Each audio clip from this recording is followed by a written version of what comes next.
Vinod brother ಪ್ರಾರ್ಥನೆ ಮಾಡ್ತೀರಾ? ಹಾ ಬ್ರದರ್, ಮಾಡ್ತೀನಿ. ಓಕೆ. ಪ್ರಾರ್ಥನೆ ಮಾಡೋಣ. Our Heavenly Almighty Father, God of Abraham, Isaac, and Jacob, hallowed be thy name. Dear Father, we thank thee for giving us an opportunity to come together this day as one family under one grace and one faith, to praise thy name, to know thy name, to study thy words through thy brethren. Dear Father, fill our hearts and minds with thy Holy Spirit in order that we not only hear thy words, but inculcate thy words in our daily walk of life and humble ourselves unto thy words in knowledge, in all reverence and hope and faith. Let thy will only prevail in our lives and nothing according to what we want. We pray all this unto the mighty Father through the precious, mighty, and the most gracious name of thy Son, our Savior, protector, Lord Jesus Christ. Amen. Amen. Thank you. Okay. Thank you, brother.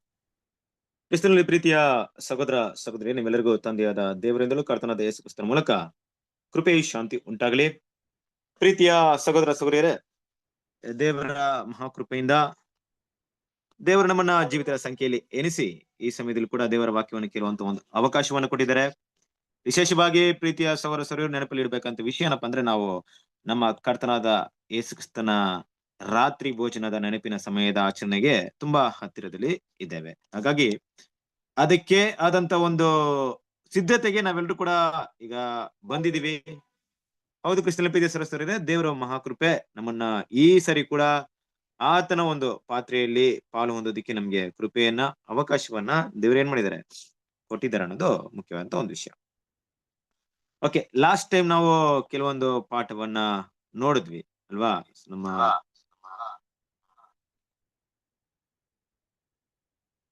ನಮ್ಮ ರೀಪ್ರಿನ್ಸ್ 5577 ಅಲ್ಲಿ ಆತನು ದೇವನಿಂದ ಬಾಧಿಸಲ್ಪಟ್ಟನು, ಕುಗ್ಗಿಸಲ್ಪಟ್ಟನು ಅಂತ ಒಂದು ವಿಷಯವನ್ನು ಕೂಡ ನಾವು ನೋಡಿದ್ವಿ ಅಲ್ಲ, ನೆನಪಿರ್ಬೇಕು ನಿಮ್ಗೆ.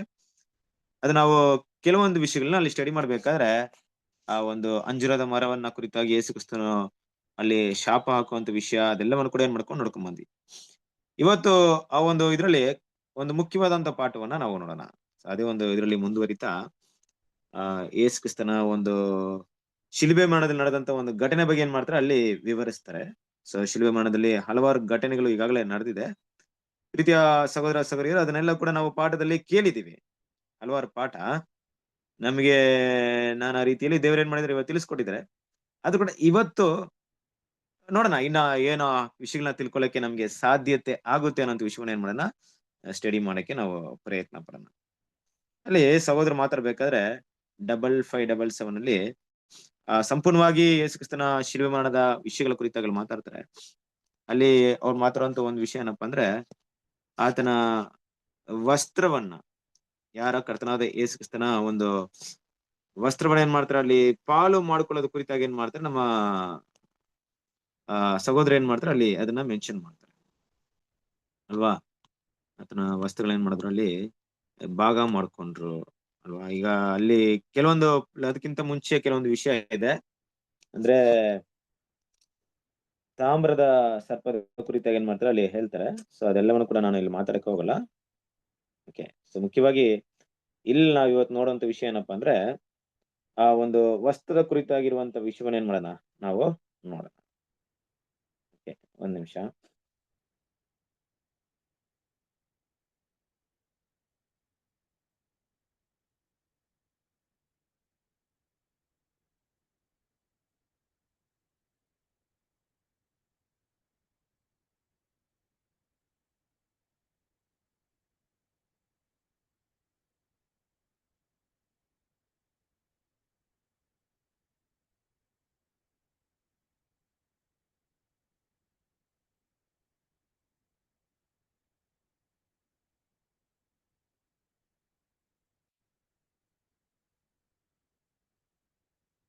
ಒಂದೇ ನಿಮಿಷ.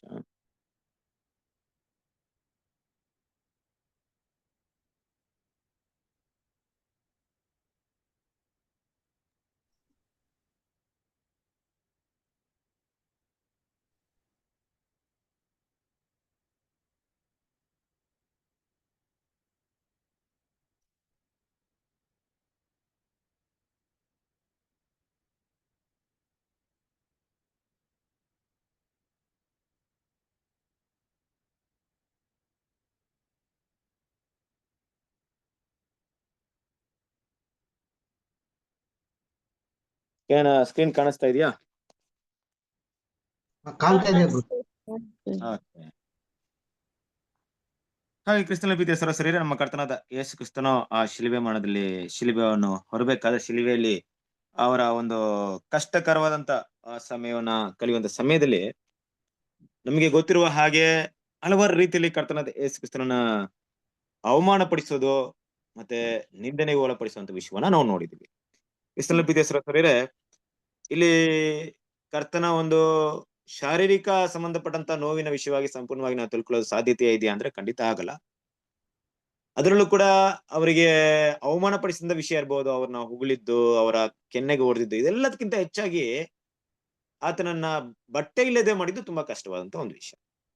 ನೋಡಿ, ಈಗ ನಮ್ಮನ್ನ ಈ ರೀತಿಯಾಗಿ ನಡೆಸಿದ್ರೆ ನಮ್ಗೆ ಯಾವ ರೀತಿ ಒಂದು ಕಷ್ಟ ಇರುತ್ತೆ ಅಂತ ಯೋಚನೆ ಮಾಡಿ. ಒಂದ್ ವೇಳೆ ನಮ್ಮ ಮೈಯಿಂದ ಬಟ್ಟೆನ ತೆಗೆದ್ಬಿಟ್ಟು ನಮ್ಮನ್ನ ಎಲ್ರ ಮುಂದೆ ನಿಲ್ಸ್ಬೇಕಾದ್ರೆ ನಮ್ಮ ಒಂದು ನಡವಳಿಕೆ, ನಮ್ಮ ನಮ್ಮ ನಮ್ಮ ಭಾವನೆ ಹೇಗಿರುತ್ತೆ, ನಮ್ಮ ಮನಸ್ಸು ಹೇಗಿರುತ್ತೆ, ನಮ್ಮ ನೋವು ಎಷ್ಟರ ಮಟ್ಟಿಗಿರುತ್ತೆ.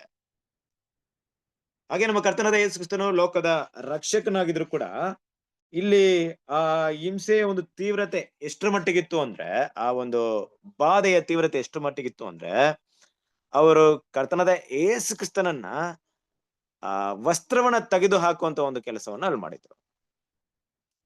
ಅದು ಮಾನಸಿಕವಾಗಿ ತುಂಬಾ ಒಂದು ಗಾಯವನ್ನು ಉಂಟು ಮಾಡೋದಾಗಿತ್ತು. ಕರೆಕ್ಟ್ ಅಲ್ವಾ? ನೋಡ್ರಿ, ಇವತ್ತು ನಾವೆಲ್ಲರೂ ಕೂಡ ನಮ್ಮ ಒಂದು ಬಟ್ಟೆಯಲ್ಲಿ ಏನಾದ್ರು ಸಣ್ಣ ಕಳೆ ಆದ್ರೂ ಕೊಳೆ ಆದ್ರೂ ಹರ್ಕೊಂಡಿರೋ ಬಟ್ಟೆ ಹಾಕೊಂಡು ಹೋದ್ರು ಕಷ್ಟ ನಮ್ಗೆ. ಎಲ್ಲ ಹೋಗಿದೀವಿ ಅಂದ್ರೆ ನಮ್ ಬಟ್ಟೆ ಹರ್ದೋಗಿದೆ ಎಲ್ರ ಮುಂದೆ ಅಂದ್ರೆ ಅದನ್ನ ನೋಡಿದ್ರು ಕಷ್ಟ ನಮ್ಗೆ. ಈಗ ನಮ್ ಬಟ್ಟೆ ತಗೊಂಡು, ಹಿಂದಿನ ಕಾಲದಲ್ಲಿ ಆ ರೀತಿ ಇರ್ಲಿಲ್ಲ, ಐರನ್ ಮಾಡ್ಕೊಂಡು ಒಳ್ಳೆ ಡ್ರೆಸ್ ನ ಇವತ್ತು ವಾಷಿಂಗ್ ಮಿಷಿನ್, ಇನ್ನೇನೋ ನಮ್ಮ ಏನಂತೀವಿ ಇದು ಸರ್ಫ್ ಎಕ್ಸೆಲ್, ಈ ತರ ಹಲವಾರು ಇದೆಯಲ್ಲ, ಚೆನ್ನಾಗಿ ಒಗೆದು ನಮ್ಮಲ್ಲಿ ಇರೋ ಬಟ್ಟೆನ ತುಂಬಾ ಚೆನ್ನಾಗಿ ಹಾಕೊಂಡು ಹೋಗಕ್ ನೋಡ್ತೀವಿ ನಾವು. ಬಟ್ಟೆ ಏನಾದ್ರೂ ಸ್ವಲ್ಪ ಹೆಚ್ಚು ಕಡಿಮೆ ಆದ್ರೂ ನಮ್ಗೆ ತುಂಬಾ ಕಷ್ಟ. ನಮ್ಮ ಕರ್ತನಾದ ಯೇಸು ಕ್ರಿಸ್ತನು, ಲೋಕದ ರಕ್ಷಕನಾಗಿ ಬರುವಂತ ನಮ್ಮ ಕರ್ತನಾದ ಯೇಸು ಕ್ರಿಸ್ತನ ಆ ಬಟ್ಟೆನ ತೆಗೆದಿರ್ಬೇಕಾದ್ರೂ ಕೂಡ ಕರ್ತನಾದ ಯೇಸು ಕ್ರಿಸ್ತನು ನೋಡ್ರಪ್ಪ ಈ ಕೆಲಸ ಮಾಡ್ಬಿಡ್ರಿ ಅಂತ ಕೂಡ ಹೇಳಿಲ್ಲ ಅಲ್ವಾ? ಅವ್ರೆಲ್ಲವನ್ನು ಕೂಡ ಏನ್ ಮಾಡಿದ್ರು, ಅವ್ರಿಗೆ ಸಂಪೂರ್ಣವಾಗಿ ಕೊಟ್ರು. ಹಾಗೆ ಈ ಬಟ್ಟೆನ ಭಾಗ ಮಾಡ್ಕೊಂಡ್ರು ಅಂದಾಗ ನಮ್ಗೆ ಗೊತ್ತು, ಬಟ್ಟೆನ ಏನ್ ಮಾಡ್ತಾರೆ, 4 ಭಾಗಗಳನ್ನ ಮಾಡ್ಕೊಳ್ತಾರೆ. ಸೊ ಅದು ವಾಕ್ಯವನ್ನು ಕೂಡ ಏನ್ ಮಾಡೋಣ, ನಾವು ಸತ್ಯವೇದದಲ್ಲಿ ಓದೋಣ. ಅದಕ್ಕೆ ಸಂಬಂಧಪಟ್ಟಂತ ವಾಕ್ಯವನ್ನು ನಾವು ಓದ್ಬಿಡಿ. ಮತ್ತೇನು ಸುವಾರ್ತೆ 27ನೇ ಅಧ್ಯಾಯ 34ರಿಂದ ಓದ್ಕೊಂಬನಿ. ಮತ್ತೇನು ಸುವಾರ್ತೆ 27ನೇ ಅಧ್ಯಾಯ 34. ಆತನಿಗೆ ಕಹಿ ಬೆರೆಸಿದ ದ್ರಾಕ್ಷಾರಸವನ್ನು ಕುಡಿಯುವುದಕ್ಕೆ ಕೊಟ್ಟರು. ಆತನು ಅದನ್ನು ರುಚಿ ನೋಡಿ ಕುಡಿಯಲೊಲ್ಲದೆ ಇದ್ದನು.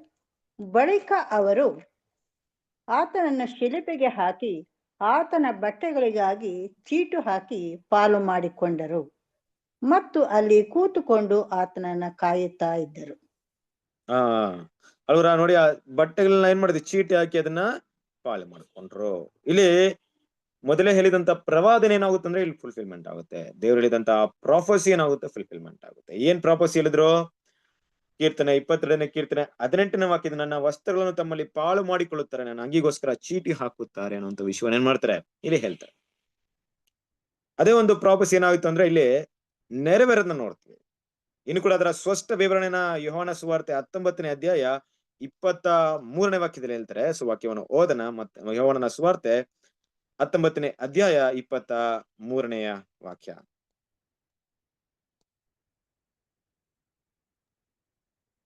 ಹಾಗಾದರೆ ನೀನು ನನ್ನ ಹಣವನ್ನು ಸಾಹುಕಾರರ ಕೈಯಲ್ಲಿ ಯಾಕೆ ಬಡ್ಡಿಗೆ ಹಾಕಲಿಲ್ಲ? ಯೋಹಾನನ ಸುವಾರ್ತೆ 19ನೇ ಅಧ್ಯಾಯ 23.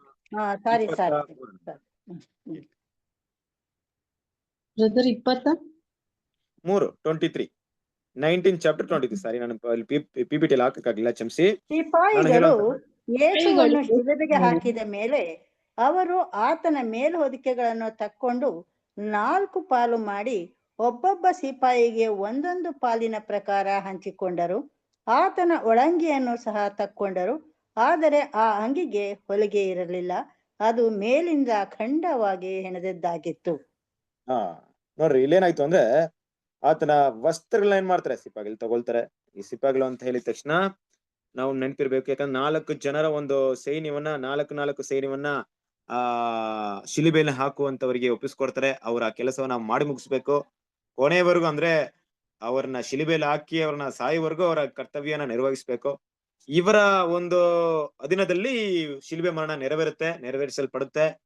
ಅವರ ಜವಾಬ್ದಾರಿ ಕೂಡ ಅಲ್ಲಿ ಇರುತ್ತೆ. ಹಾಗಾಗಿ ಈಗ ಏನು ಅವ್ರಿಗೆ ಏನಪ್ಪಾ ಅಂದ್ರೆ ಯೇಸು ಕ್ರಿಸ್ತನ ವಸ್ತ್ರವನ್ನ ಅಲ್ಲಿ ಪಾಳು ಮಾಡ್ಕೊಳ್ತಾರೆ.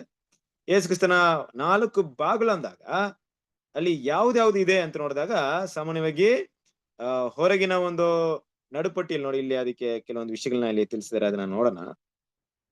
4 ಬಾಗಿಲ ಬಗ್ಗೆ ಸಹೋದರ ಏನ್ ಮಾಡ್ತಾರೆ ಸ್ಪಷ್ಟವಾಗಿ ತಿಳಿಸ್ತಾರೆ. ಒಂದೇನಪ್ಪಾ ಅಂದ್ರೆ ಹೊರಗಿನ ಒಂದು ವಸ್ತ್ರ ಇರುತ್ತೆ, ಮೇಲು ಹೊದಿಕೆ ಆಗಿರುತ್ತೆ, ಮತ್ತೆ ತಲೆಗೆ ಹಾಕುವಂತ ಒಂದು ರುಮಾಲಿನ ರೀತಿಯಲ್ಲಿ ತಲೆಗೆ ಹಾಕುವಂತ ಒಂದು ಡ್ರೆಸ್ ಇರುತ್ತೆ. ಅದಾದ್ಮೇಲೆ ಅವರ ಕಾಲಿಗೆ ಅಲ್ವಾ, ಕಾಲಲ್ಲಿ ಕೂಡ ಏನಾಗಿರುತ್ತೆ ಆ ಒಂದು ಇದನ್ನ ಕೂಡ ತಗೊಳ್ತಾರೆ. ಮತ್ತೆ ಸೊಂಟಕ್ಕೆ ಕಟ್ಟಿದಂತ ಒಂದು ಕಚ್ಚೆ ಕೂಡ ಇರುತ್ತೆ. ಇದೆಲ್ಲವನ್ನ ಏನ್ ಮಾಡ್ತಾರೆ ಅವರು ತಗೊಳ್ತಾರೆ. ಇದಾದ ಮೇಲೆ ಆತನ ಒಳಗಿರುವಂತ ಅಂಗಿ ನೋಡಿ, ಆ ಅಂಗಿ ಬಗ್ಗೆ ನಾವೆಲ್ಲ ನೋಡ್ತೀವಿ. ಆ ಅಂಗಿನ ಏನ್ ಮಾಡ್ತಾರೆ, ಅದು ಅಖಂಡವಾಗಿ ಏನ್ ಹೇಳ್ಪಟ್ಟಿತ್ತು ಅದನ್ನ ಏನ್ ಮಾಡ್ತಾರೆ ತಮ್ಮಲ್ಲಿ ಪಾಲು ಮಾಡ್ಕೊಳ್ತಾರೆ. ಯಾರೋ ಆ ಒಂದು ಸೈನಿಕರು ಅದನ್ನ ಚೀಟಿ ಅಂದ್ರೆ ಪಾಲು ಮಾಡ್ಕೊಳ್ಳಲ್ಲ, ಚೀಟಿ ಹಾಕ್ತಾರೆ. ಅದು ಅದನ್ನ ಪೀಸ್ ಅದನ್ನ ಏನು ತಗೊಳಕ್ಕಾಗಲ್ಲ. ಈಗ ಇದೆಲ್ಲ ಇದ್ದಿದ್ದೆಲ್ಲ ಒಂದೊಂದು ಪೀಸ್ ತಗೊಂಡ್ರು.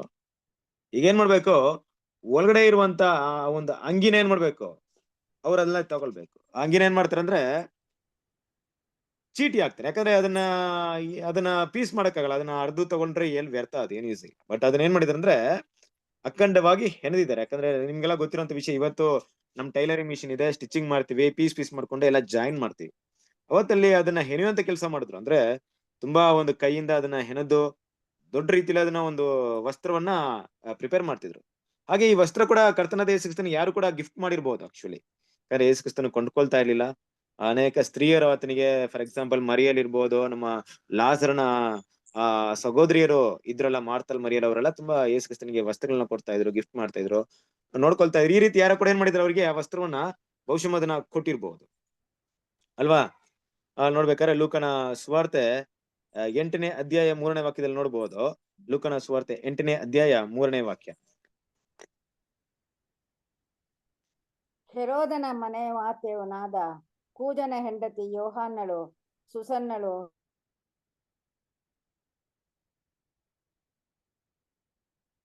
ಓದ್ರಿ, ಅಷ್ಟೇ ಇದೆಯಾ?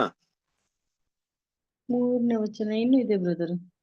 ಓದಿ. ಸುಸನ್ನಳು ಇನ್ನೂ ಬೇರೆ ಅನೇಕರು ಇವರು ತಮ್ಮ ಆಸ್ತಿಯಿಂದ ಆತನಿಗೆ ಕೊಟ್ಟ ಉಪಚಾರ ಮಾಡುತ್ತಿದ್ದರು. ನೋಡಿದ್ರ, ಆಸ್ತಿಯನ್ನ ಒಂದು ಕೊಟ್ಟು ಉಪಚಾರ ಮಾಡ್ತಿದ್ರು. ಅಂದ್ರೆ ಆತನಿಗೆ ಕೆಲವೊಂದು ಗಿಫ್ಟ್ ಎಲ್ಲ ಮಾಡಿದ್ದಾರೆ. ಕೆಲವೊಂದು ಸ್ತ್ರೀಯರು ಏನ್ ಮಾಡಿದ್ರೆ ಆತನಿಗೆ ಬೆಲೆಯುಳ್ಳ ವಸ್ತುಗಳನ್ನ ಕೊಟ್ಟಿದ್ದಾರೆ. ನೋಡಿ, ಅದನ್ನೇ ಈಗ ಸ್ತ್ರೀಯರ ಸಹೋದರಿಯರ ಒಂದು ವಿಷಯ ತಗೊಂಡಾಗ, ಇವತ್ತು ಕೂಡ ಸಹೋದರಿಯರು ಇದ್ದೀರಾ ನೀವು ಅಲ್ವಾ? ತುಂಬಾ ಜನ ಏನ್ ಮಾಡ್ತಿದ್ದೀರಾ, ನೀವು ನಮ್ ತರ ಸ್ವಾರ್ಥ ಸೇವೆ ಮಾಡ್ತಾ ಇದ್ರೆ ಸಹೋದರಿಗೆ ಅವರ ಕಷ್ಟಗಳಲ್ಲಿ ಭಾಗಿಗಳಾಗ್ತಿದ್ದೀರಾ, ಅವರಿಗೆ ಸಹಾಯ ಮಾಡಿದಿರಾ, ಮಾಡ್ತಾನು ಇದೀರಾ, ಅದೆಲ್ಲ ಗೊತ್ತಿರೋಂತ ವಿಷಯ. ಇದೇ ರೀತಿಯಾಗಿ ಆಗಿನ ಕಾಲದಲ್ಲೂ ಕರ್ತನಾದ ಯೇಸು ಕ್ರಿಸ್ತನಿಗೆ ಯಾರು ಏನ್ ಮಾಡಿದ್ರೆ ಅದನ್ನ ಗಿಫ್ಟ್ ಮಾಡಿದಾರೆ ಅಂದ್ಬಿಟ್ಟು ನಮ್ಮ ರಜಲ್ ಬ್ರದರ್ ಏನ್ ಮಾಡ್ತಾರೆ, ರಿಪೀನ್ಸ್ 2316 ಅದ್ರ ಬಗ್ಗೆ ಏನ್ ಮಾಡ್ತಾರೆ ಮಾಹಿತಿ ಕೊಡ್ತಾರೆ. ಹಾಗಾಗಿ ಕ್ರಿಸ್ತನ ಪ್ರೀತಿಯ ಸಹೋದರರೇ, ಇದೆಲ್ಲ ಏನು ನೋಡ್ತೀವಿ ಅಂದ್ರೆ ಈ ಒಂದು ಒಳ ಅಂಗಿನ ಮಾತ್ರ ಏನ್ ಮಾಡ್ತಾರೆ ಅಂದ್ರೆ ಇಲ್ಲಿ ಅದನ್ನ ಚೀಟಿ ಹಾಕಿ ಅದನ್ನ ಅವರು ತಗೊಳ್ತಾರೆ. ಈ ಚೀಟಿ ಹಾಕಿ ತಗೊಳ್ಳೋಂತ ಒಂದು ವಿಷಯ ಏನಪ್ಪಾ ಅಂದ್ರೆ, ಆ ಒಂದು ಒಳಗಿರುವಂತ ಎಲ್ಲಾ ಒಂದು ವಸ್ತ್ರ 4 ವಿಷಯಗಳನ್ನ ತಗೊಂಡಾಗ head dress, shoe, outer garment, ಅದನ್ನ ಟೋಗಾ ಅಂತ ಹೇಳ್ತಾರೆ, ಔಟರ್ ಗಾರ್ಮೆಂಟ್ ಅಲ್ವಾ.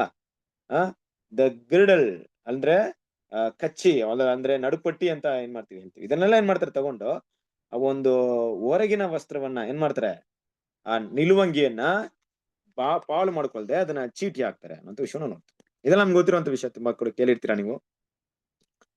ಅಲ್ಲಿ ಏನ್ ನೋಡ್ತೀವಿ ಅಂದ್ರೆ ಆ ಒಂದು ವಸ್ತ್ರ ಸ್ವಲ್ಪ ಬೆಲೆಯುಳ್ಳ ವಸ್ತ್ರವಾಗಿತ್ತು.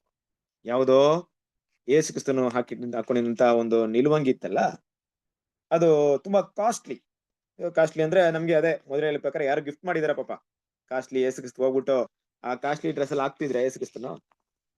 ಖಂಡಿತ ಆಗ್ತಾ ಇರ್ಲಿಲ್ಲ ಅಲ್ವಾ. ಅವರು ಸಿಂಪ್ಲಿಸಿಟಿಯಾಗಿ ಬದುಕಿದ್ರು. ಅವರು ಯಾರೊಬ್ರು ಕೊಟ್ಟಿರ್ಬೋದು ಅಷ್ಟೇ. ಹಾಗಾಗಿ ಅದನ್ನೇನ್ ಮಾಡ್ತಾರೆ, ಅವರ ಪ್ರೀತಿಗೋಸ್ಕರ ಅದನ್ನ ಧರಿಸ್ಕೊಂಡಿದ್ದಿರ್ಬೋದು. ಆ ಒಂದು ಬೆಲೆಯುಳ್ಳ ಒಂದು ವಸ್ತ್ರವನ್ನ ಏನ್ ಮಾಡ್ತಾರೆ, ಯಾರಿಗೆ ಬೀಳುತ್ತೆ ಅಂತ ಏನ್ ಮಾಡ್ತಾರೆ, ಅದನ್ನ ಚೀಟಿ ಹಾಕುವಂತ ವಿಷಯವನ್ನ ನೋಡ್ತೀವಿ. ಇಷ್ಟೆಲ್ಲ ಪ್ರೀತಿಯ ಸಹೋದರರೇ, ಇದಿಷ್ಟು ವಿಷಯ ನಾವು ನೋಡಿದಾಗ ಅಲ್ಲಿ ನಡೆದಿರುವಂತ ಒಂದು ಘಟನೆ. ಬಟ್ ಇದ್ರಲ್ಲಿ ನಮ್ಗೊಂದು ಪಾಠವಿದೆ. ಏನಪ್ಪಾ ಪಾಠವಿದೆ ಅಂತ ನೋಡ್ಬೇಕಾದ್ರೆ, ಇಲ್ಲಿ ವಸ್ತ್ರ ಏನನ್ನ ಸೂಚಿಸುತ್ತೆ ಅಂದ್ರೆ, ಒಂದ್ ರೀತಿಯಲ್ಲಿ ಅದು ನಮ್ಮ ಬೆತ್ತಲೆತನವನ್ನ ಏನ್ ಮಾಡುತ್ತೆ, ಅದು ಕವರ್ ಮಾಡುತ್ತೆ ಅಲ್ವಾ. ಬೆತ್ತಲೆತನ ಅಂತ ನೋಡಿದಾಗ ಯೇಸು ಕ್ರಿಸ್ತನ ತಂದೆಯ ದೇವರು ನಮ್ಮ ಆದಿ ತಂದೆ ತಾಯಿಯಾಗಿದ್ದಂತ ಆದಾಮನನ್ನ ಸೃಷ್ಟಿ ಮಾಡ್ಬೇಕಾದ್ರೆ ಆದಾಮ್ ಹವ್ವಳು ಪಾಪ ಮಾಡ್ತಾರಲ್ವಾ, ಪಾಪ ಮಾಡಿದಾಗ ಏನಾಗುತ್ತೆ, ಅವರ ಕಣ್ಣುಗಳು ತೆರೆಯಲ್ಪಡುತ್ತವೆ. ಅವರು ತಾವು ಬೆತ್ತಲೆ ಆಗಿದೆ ಅಂದ್ಬಿಟ್ಟು ಹೋಗ್ಬಿಟ್ಟು ಏನ್ ಮಾಡ್ತಾರೆ, ಅಂಜೂರದ ಎಲೆಗಳನ್ನ ಹುಳಿದು ಏನ್ ಮಾಡ್ತಾರೆ, ತಮಗೆ ಉಡುಗೆಲ್ಲ ಮಾಡ್ಕೊಳ್ತಾರೆ. ಅದು ಓದ್ತೀವಲ್ಲ, ಆದಿಕಾಂಡ 3ನೇ ಅಧ್ಯಾಯ 7ನೇ ವಾಕ್ಯದಲ್ಲಿ ನಾವು ಓದ್ತೀವಿ. ನಿಮ್ಗೆಲ್ರಿಗೂ ಗೊತ್ತಿರೋಂತ ಒಂದು ವಾಕ್ಯ, ಓದೋದ್ ಬೇಕಾಗಿಲ್ಲ, ನೋಟ್ ಮಾಡ್ಕೊಳ್ಳಿ. ಹಾಗೆ ಅಲ್ಲಿ ನಡೆದಿರುವಂತ ಒಂದು ಘಟನೆ ಏನಪ್ಪಾ ಅಂತ ನೋಡಿದಾಗ, ತಂದೆಯ ದೇವರು ಹಾಗೇನ್ಬಿಟ್ಟು ನಮ್ಮನ್ನ ವಸ್ತ್ರ ಇಲ್ಲದೆ ನಮ್ಮನ್ನ ಸೃಷ್ಟಿ ಮಾಡಿದ್ರ, ಆ ರೀತಿ ಮಾಡಿದ್ರ ನಮ್ಮನ್ನ ನೋಡ್ಬೇಕಾದ್ರೆ ಖಂಡಿತ ಇಲ್ಲ. ಕ್ರಿಸ್ತನ ದೇವರ ತೇಜಸ್ಸು, ದೇವರ ಪ್ರಭಾವ, ದೇವರ ಮಹಿಮೆಯಿಂದ ನಾವು ಕೂಡಿರ್ಬೋದು. ನೋಡಿ, ಫಾರ್ ಎಕ್ಸಾಂಪಲ್ ಮೋಶೆ ದೇವರ ಸನ್ನಿಧಿಯಿಂದ ಬರ್ಬೇಕಾದ್ರೆ, ಬೆಟ್ಟದಕ್ಕೆ ಹೋಗಿ ಬರ್ಬೇಕಾದ್ರೆ ಆತನ ಮುಖ ಹೇಗ್ ಪ್ರಕಾಶಮಾನವಾಗಿತ್ತಲ್ವಾ ದೇವರ ಸನ್ನಿಧಿ ಇರ್ಬೇಕಾದ್ರೆ, ಹಾಗೆ ಕೂಡ ಆ ಸಮಯದಲ್ಲೂ ಕೂಡ ಇದ್ದಿರ್ಬೋದು. ಒಂದ್ ವೇಳೆ ನಮ್ಗೆ ಅದ್ರ ಬಗ್ಗೆ ಸರಿಯಾದ ಮಾಹಿತಿ ಸತ್ಯವೇದಲ್ಲಿಲ್ಲ, ಹಾಗಂತ ಆ ವಿಷಯಗಳನ್ನ ನಾವು ಸ್ಪಷ್ಟವಾಗಿ ಹೇಳಕ್ಕಾಗಲ್ಲ. ಬಟ್ ಯಾವಾಗ ದೇವರಿಂದ ದೂರವಾದ್ರೋ, ದೇವರ ತೇಜಸ್ಸು, ದೇವರ ಮಹಿಮೆ, ದೇವರ ಆ ಒಂದು ಕೃಪೆ ಮತ್ತೆ ದೇವರ ಒಂದು ವಿಷಯ, ದೇವರಿಂದ ಬರುವಂತ ಒಂದು ಆಶೀರ್ವಾದದಿಂದ ಅವರು ಹೊರಡೆ ಉಳ್ಕೊಂಡ್ರು. ಆಗ ಅವ್ರಿಗೆ ಏನಾಯ್ತು ಅಂದ್ರೆ, ತಮ್ಮ ಮೇಲೆ ಒಂದು ಅಸೂಯೆ ಉಟ್ಕೊಳ್ತಾರೆ. ತಾವು ಇದಕ್ಕಿಂತ ಮೊದಲು ತಮ್ಮನ್ನ ನೋಡೋದಕ್ಕೂ ಆಮೇಲೆ ನೋಡೋದಕ್ಕೆ ಏನಾಯ್ತು, ತಮ್ಮ ಪಾಪದ ದೃಷ್ಟಿಕೋನದಿಂದ ತಮ್ಮನ್ನ ನೋಡೋದಕ್ಕೆ ಏನಾಯ್ತು, ಅವ್ರಿಗೆ ಅಸಹ್ಯ ಅನಿಸ್ಕೊಳ್ತು ಅಲ್ವಾ. ಹಾಗೇನ್ ಮಾಡ್ತಾರೆ ಅಂದ್ರೆ, ಅವ್ರು ಹೋಗಿ ಆ ಒಂದು ಅಂಜೂರದ ಎಲೆಗಳನ್ನ ಹೊಡೆದು ತಮಗೆ ವಸ್ತ್ರವಾಗಿ ಮಾಡ್ಕೊಳ್ತಾರೆ. ಈಗ ಅಂಜೂರದ ಎಲೆ ಎಷ್ಟು ದಿನ ಇರುತ್ತೆ, ಅಂಜೂರದ ಎಲೆ ಎಲ್ಲಿವರೆಗೂ ಇರುತ್ತೆ, ಅದು ಒಣಗೋವರೆಗೂ ಒಣಗೋಗೋವರೆಗೂ ಇರುತ್ತೆ. ಕರೆಕ್ಟ್ ಅಲ್ವಾ. ಒಣಗೋದ್ಮೇಲೆ ಏನಾಗ್ಬಿಡುತ್ತೆ, ಗಾಳಿಯಲ್ಲಿ ಹೋಗ್ಬಿಡುತ್ತೆ. ಕರೆಕ್ಟ್ ಅಲ್ವಾ. ಇದು ನಿಮ್ಗೆ ಗೊತ್ತಿರೋಂತ ವಿಷಯ. ಏನಿದೆ ಅಂಜೂರದ ಎಲೆ ಅಂದ್ರೆ ಏನನ್ನ ಸೂಚಿಸ್ತಾ ಇದೆ?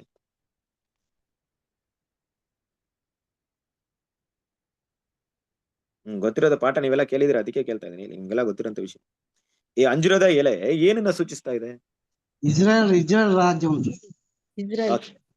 ಒಂದ್ ಕಡೆ ಇಸ್ರೇಲ್ ರಾಜ್ಯವನ್ನ ಸೂಚಿಸ್ತಾ ಇದೆ, ಕರೆಕ್ಟ್.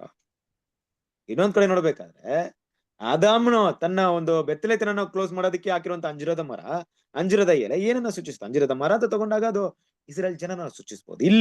ಇಲ್ಲಿ ಏನನ್ನ ಸೂಚಿಸಬಹುದು? ಸಹೋದರಿ, ಇಲ್ಲಿ ಮಾತಾಡ್ಬೇಕಾದ್ರೆ ಇದು ನಮ್ಮ ಸ್ವನೀತಿಯನ್ನ ಸೂಚಿಸುತ್ತೆ. ಓನ್ ರೈಚಸ್ನೆಸ್, ನನ್ನ ದೃಷ್ಟಿಗೆ ನಾನು ನೀತಿವಂತನಾಗಿದ್ದೀನಿ ಅನ್ನುವಂತ ಒಂದು ಭಾವನೆ. ಕರೆಕ್ಟಾ? ಸೊ ನನ್ನ ದೃಷ್ಟಿಗೆ ನಾನು ನೀತಿವಂತನು, ನಾನೇ ಮಾಡ್ಕೊಳ್ತೀನಿ ದೇವರೇ, ನಾನೇ ವಸ್ತ್ರ ಹಾಕೊಳ್ತೀನಿ, ನಾನೇ ಬಟ್ಟೆ ಮಾಡ್ಕೊಳ್ತೀನಿ, ಎಲೆಯಿಂದ ಮಾಡ್ಕೊಳ್ತೀನಿ ಬಟ್ಟೆ, ನನಗೇನು ಈ ಬಟ್ಟೆ ಬೇಡ ಬಿಟ್ರಿ, ನಾನು ನೀತಿವಂತನಾಗಿದ್ದೀನಿ ದೇವರೇ, ನಾನು ಪರಿಶುದ್ಧನಾಗಿದ್ದೀನಿ ದೇವರೇ, ನಾನೇನು ತಪ್ಪು ಮಾಡಿಲ್ಲ. ಈ ಸ್ವನೀತಿಯಿಂದ ದೇವರ ದೃಷ್ಟಿಗೆ ಯೋಗ್ಯರಾಗಿ ನಡೆಯೋದಕ್ಕಾಗ್ಲಿ, ಇಲ್ಲವೇ ದೇವ ಕಲ್ಕೊಂಡಿರುವಂತ ಜೀವನ ಪಡ್ಕೊಳ್ಳೋಕ್ಕಾಗ್ಲಿ ಸಾಧ್ಯವಾಗುತ್ತಾ? ಆಗಲ್ಲ. ಯಾವ ಮನುಷ್ಯನೋ ತನ್ನ ಪುಣ್ಯ ಕ್ರಿಯೆಗಳಿಂದಾಗ್ಲಿ, ತನ್ನ ಒಳ್ಳೆ ಕ್ರಿಯೆಗಳಂದ್ರೆ ದೇವರ ಮುಂದೆ ನೀತಿವಂತರಾಗೋದಕ್ಕೆ ಆಗಲ್ಲ. ಆಗ ದೇವರೇನ್ ಮಾಡ್ತಾರಲ್ಲಿ, ಏದನ್ ತೋಟದಲ್ಲಿ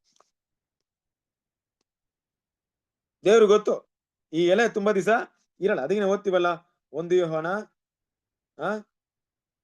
5ನೇ ಅಧ್ಯಾಯ 17ನೇ ವಾಕ್ಯ.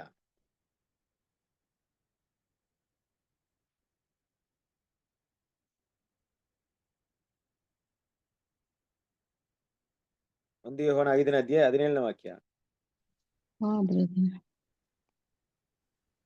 ನೀತಿಗೆ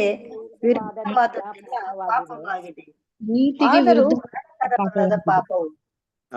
ಅನೀತಿಗೆ ವಿರುದ್ಧವಾದದೆಲ್ಲ ಪಾಪವೇ. ಕರೆಕ್ಟಾ? ಸರಿ, ನೀತಿಗೆ ವಿರುದ್ಧವಾದದೆಲ್ಲ ಪಾಪವೇ, ನೀತಿಗೆ ವಿರುದ್ಧವಾದದೆಲ್ಲ ಅನೀತಿ. ನೀತಿಗೆ ವಿರುದ್ಧ ಅಂದ್ರೆ ಏನು? ಯಾವುದು ದೇವ್ರು ನಮ್ಗೆ ಮಾಡ್ಬಾರ್ದು ಅಂತ ಹೇಳಿದಾರೋ ಅದಕ್ಕೆ ವಿರುದ್ಧವಾಗಿ ನಾವ್ ಮಾಡಿದ್ದೆಲ್ಲ ಪಾಪ.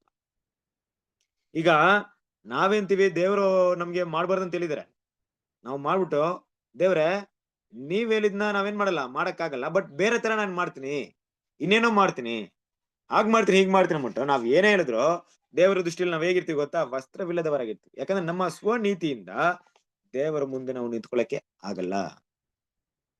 ಸ್ವನೀತಿ ಅನ್ನೋದು ದೇವ್ರ ಮಕ್ಳು ಅರ್ಥ ಮಾಡ್ಕೊಬೇಕು ಮುಖ್ಯವಾಗಿ, ಅಲ್ವಾ? ಇಲ್ಲಿ ದೇವ್ರ ಮಕ್ಕಳಿಗೆ ಅಂದ್ರೆ ಸತ್ಯವೇದ ವಿದ್ಯಾರ್ಥಿಗಳಾಗಿರುವಂತ ದೇವರಲ್ಲಿ ಒಡಂಬಡಿಕೆ ಮಾಡ್ಕೊಂಡಿರುವಂತ ದೇವ್ರ ಮಕ್ಕಳಿಗೆ ಈ ಸ್ವನೀತಿಗೂ ನಮ್ಗೆ ಏನಪ್ಪಾ ಕನೆಕ್ಷನ್ ಇದೆ? ನಾವೇನಕ್ಕೆ ಈ ಸ್ವನೀತಿ ಬಗ್ಗೆ ಯೋಚನೆ ಮಾಡ್ಬೇಕು?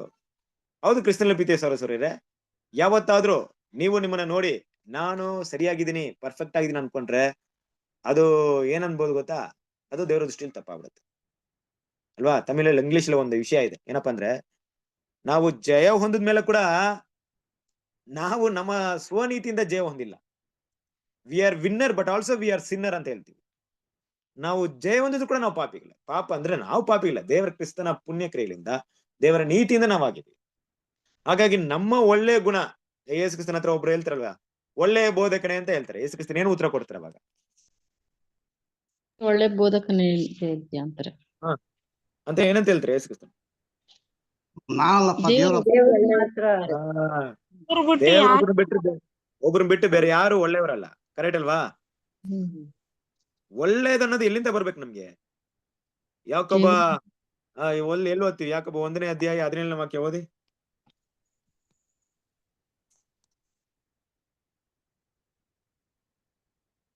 ಎಲ್ಲಾ ಒಳ್ಳೆಯ ದಾನಗಳು, ಹೊಂದಿಲ್ಲದ ಎಲ್ಲಾ ವರಗಳು ಮೇಲಿನಿಂದ ಸಕಲ ವಿಧವಾದ ಬೆಳಕಿಗೂ ಮೂಲ ಕಾರಣನಾದವನಿಂದ ಇಳಿದು ಬರುತ್ತದೆ. ನೋಡ್ದಾ? ಆತನಲ್ಲಿ ಚಂಚಲತ್ವವೇನೂ ಇಲ್ಲ. ಎಲ್ಲ ಒಳ್ಳೇದು ಅನ್ನೋದು ಬರೋದ್ ದೇವರಿಂದ, ಕರೆಕ್ಟಾ? ನಮ್ಮ ಹತ್ರ ಇಂದ ಬರಲ್ಲ. ನಮ್ಮ ಹತ್ರ ಏನೋ ಒಳ್ಳೇದಿದ್ರೆ ಅದ್ ಕಾರಣಕರ್ತನ ಯಾರು? ದೇವ್ರೆ. ದೇವರಿಂದ ನಮ್ಗೆ ಸಿಕ್ಕಿರೋದು. ನನ್ನಿಂದ ಬಂದಿದೆಯಾ ಅನ್ನೋದು ಏನಕ್ಕೇನಿಲ್ಲ. ನಾನ್ ಮಾಡ್ತೀನಿ, ನಾನು ಸಾಧಿಸ್ತೀನಿ, ಮಾಡ್ತೀನಿ ಅನ್ನೋದಕ್ಕೇನಿಲ್ಲ. ದೇವ್ರ ಮಕ್ಳಿಂದ ನೆನ್ಪಿಟ್ಕೊಬೇಕು, ನಾವು ಎಷ್ಟೇ ಒಳ್ಳೆಯವರಾಗಿದ್ರು ಅದರ ಕಾರಣಕರ್ತನೋ ತಂದೆಯಾದ ದೇವರು. ನಾವು ಇವತ್ತು ಪರಿಶುದ್ಧರಾಗಿ ಜೀವನ ಮಾಡ್ತೀವಿ ಅಂದ್ರೆ, ನೀತಿವಂತರಾಗಿರ್ತೀವಿ ಅಂದ್ರೆ ಕಾರಣಕರ್ತರ ದೇವರು. ಆದ್ರೆ ನಾವು ಪಾಪಿಗಳಾಗಿದೀವಿ ಅಂದ್ರೆ ಅದಕ್ಕೆ ಕಾರಣ ಯಾರು? ಅದು ನಾವೇ. ಅದು ಸ್ಪಷ್ಟವಾಗಿ ತಿಳ್ಕೊಬೇಕು. ದೇವ್ರು ಎಲ್ಲ ಒಳ್ಳೇದನ್ನೇ ಮಾಡಿರ್ತಾರೆ. ಮನುಷ್ಯ ಏನ್ ಮಾಡ್ಕೊಂಡ? ಅನೇಕ ಕುತಂತ್ರಗಳನ್ನ ಮಾಡ್ಕೊಂಡ, ಅನೇಕ ಶಾರ್ಟ್ ಕಟ್ ನ ಕಂಡಿಡ್ದ. ದೇವ್ರು ಒಳ್ಳೆ ದಾರಿನ ಇಟ್ರು ಮನುಷ್ಯನ ಮುಂದೆ. ಮನುಷ್ಯ ಏನ್ ಮಾಡ್ದ? ಬೇರೆ ಒಂದು ಶಾರ್ಟ್ ಕಟ್ ದಾರಿನ ಕಂಡಿಡ್ಕೊಂಡ್ಬಿಟ್ಟ. ದೇವ್ರು ಮಾಡಿದೆಲ್ಲ ಒಳ್ಳೇದು. ಆ ಮನುಷ್ಯ ಏನ್ ಮಾಡ್ಕೊಂಡ? ಪಾಪಕ್ಕೆ ಸಂಬಂಧಪಟ್ಟಂತ ವಿಷಯವನ್ನ ಏನ್ ಮಾಡ್ದ? ಅವನು ಹುಡ್ಕೊಂಡು ಹೋಗ್ಬಿಟ್ಟ. ಹೀಗೆ ಆದಾಮನು ಹೇಗಿದ್ದು ಅಂತ ನೋಡ್ಬೇಕಾದ್ರೆ ಇದೇ ಒಂದು ಪಾಪದಲ್ಲಿ. ಈಗ ಈ ಪಾಪವನ್ನ, ಈ ಬೆತ್ತಲೆತನವನ್ನ ಕ್ಲೋಸ್ ಮಾಡಕ್ಕೆ ದೇವ್ರ ಏನ್ ಮಾಡಿದ್ರು? ಏದನ್ ತೋಟದಲ್ಲಿ ಏನ್ ನಡೀತು ಅಂತ ಗೊತ್ತು ನಮ್ಗೆ? ಏದನ್ ತೋಟದಲ್ಲಿ ಏನ್ ನಡೀತು?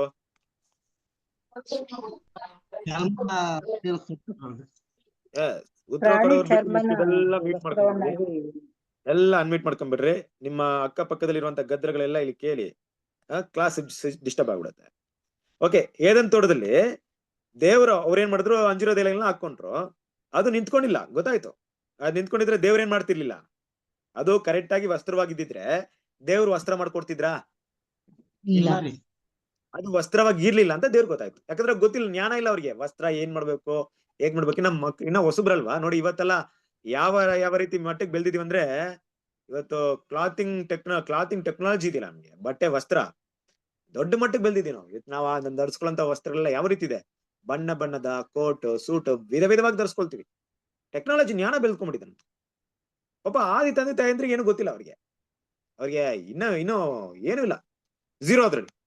ಈಗ ತಮ್ಮ ಬೆತ್ತಲೆತನ ಕ್ಲೋಸ್ ಮಾಡಕ್ಕೆ ವಸ್ತ್ರವನ್ನ ಹಾಕೊಂಡ್ಬಿಟ್ರು, ಅಂಜಿರ ಮಳೆ ಹಾಕೊಂಡ್ಬಿಟ್ರು. ಆದ್ರೂ ಅವ್ರಿಗೆ ಇನ್ನೊಂದು ವಿಷಯ ಗೊತ್ತಿಲ್ಲ, ಏನಪ್ಪಾ ಅಂದ್ರೆ ಇದು ತುಂಬಾ ಹೊತ್ತು ನಿಂತ್ಕೊಳ್ಳಲ್ಲ ಅಂತ ಗೊತ್ತಿಲ್ಲ ಅವ್ರಿಗೆ. ಕಾರಣಂತರದಲ್ಲಿ ಏನಾಯ್ತು? ಅದು ಒಣಗೋಯ್ತು. ಈಗ ದೇವ್ರ ಏನ್ ಮಾಡಿದ್ರು? ದೇವ್ರು ಮೊದಲೇ ಇದನ್ನ ಮಾಡ್ಕೊಳ್ಳಿಲ್ಲ. ಏನ್ ಮಾಡ್ಕೊಳ್ಳಿಲ್ಲ? ಮೊದಲೇ ಇರಪ್ಪ, ನೀವು ಈ ತರ ಕಾಣಿಸ್ಕೊಳ್ತಿದ್ರ, ನಾನು ತಕ್ಷಣ ನಿಮ್ಗೆ ಏನ್ ಮಾಡ್ತೀನಿ? ನಿಮ್ಗೊಂದು ಚರ್ಮವನ್ನು ಕೊಡ್ತೀನಿ, ವಸ್ತ್ರವನ್ನು ಕೊಡ್ತೀನಿ ಅಂತ ಕೊಡ್ಲಿಲ್ಲ. ಬದಲಾಗಿ ದೇವ್ರು ಬಿಟ್ರು. ಏನಕ್ ಬಿಟ್ರು ಅಂದ್ರೆ, ನಿಮ್ಮ ಸ್ವನೀತಿ ಎಷ್ಟರ ಮಟ್ಟಿಗೆ ಇರುತ್ತೆ ಅಂತ ತಿಳ್ಕೊಳ್ಳಿ ಅಂತ ಬಿಟ್ರು. ಕರೆಕ್ಟಾ? ಹಾಗೆ ದೇವ್ರು ಇಡೀ ಲೋಕವನ್ನ ಪಾಪ ಮಾಡಿದಾಗ ಪಾಪದಿಂದ ತಕ್ಷಣ ಬಿಡುಗಡೆ ಮಾಡ್ಲಿಲ್ಲ, ಸಮಯ ಕೊಟ್ರು. ನೋಡ್ರಿ, ನಿಮ್ಮ ಸ್ವನೀತಿಯಿಂದ ದೇವ್ರ ಮುಂದೆ ನಿಂತ್ಕೊಳಕ್ಕಾಗುತ್ತೆ ಅಂತ ಪ್ರಯತ್ನ ಪಡಿ, ಇಲ್ಲ ಧರ್ಮಶಾಸ್ತ್ರದಿಂದ ದೇವರ ಮುಂದೆ ನಿಂತ್ಕೊಳಕ್ಕಾಗುತ್ತಂತ ಪ್ರಯತ್ನ ಪಡಿ. ಯಾರಾದ್ರೂ ಮನಸಾಕ್ಷಿಯಿಂದಾಗ್ಲಿ ಧರ್ಮಶಾಸ್ತ್ರದಿಂದಾಗ್ಲಿ ದೇವರ ಮುಂದೆ ನಿಂತ್ಕೊಳಕ್ ಆಯ್ತಾ?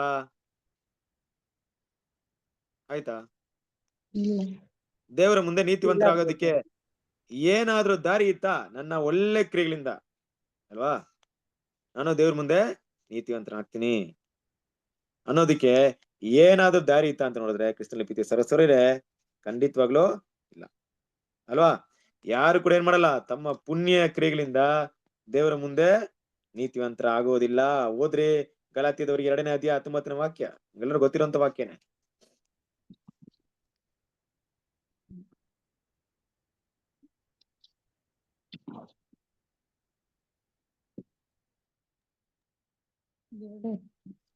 ನಾನಂತೂ ದೇವರಿಗಾಗಿ ಜೀವಿಸುವುದಕ್ಕೋಸ್ಕರ ಧರ್ಮ ಪ್ರಮಾಣದ ಮೂಲಕವಾಗಿ ಧರ್ಮ ಪ್ರಮಾಣದ ಪಾಲಿಗೆ ಸತ್ತೆನು. 21ನೇ ವಾಕ್ಯ ಓದ್ಬಿಡ್ರಿ. ನಾನು ದೇವರ ಕೃಪೆಯನ್ನು ನಿರರ್ಥಕ ಮಾಡುವುದಿಲ್ಲ.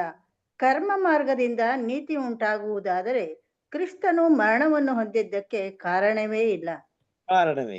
ನಾನು ಒಳ್ಳೆ ಕೆಲಸದಿಂದ, ನಾನು ಮಾಡಿದ ಒಳ್ಳೆ ಕೆಲಸದಿಂದ ದೇವ್ರು ನನ್ನ ನೋಡಿ ವೆರಿ ಗುಡ್, ನೀನು ಒಳ್ಳೆವನಾಗಿದ್ಯಾ, ಪಾಪನೇ ಮಾಡಿಲ್ಲಪ್ಪ, ಒಳ್ಳೆ ವ್ಯಕ್ತಿ, ಬಾ ನಿನ್ಗೆ ಪರಲೋಕ ಕೊಡ್ತೀನಿ, ನಿನ್ಗೆ ಜೀವ ಕೊಡ್ತೀನಿ, ನಿನ್ಗೆ ನಿತ್ಯ ಜೀವ ಕೊಡ್ತೀನಿ ಅಂತ ಹೇಳೋದಾಗಿದ್ರೆ ಯಾಕೆ ಯೇಸು ಕ್ರಿಸ್ತನ್ ಬಂದು ಪ್ರಾಣವನ್ನು ಕೊಡ್ಬೇಕಾಯ್ತು?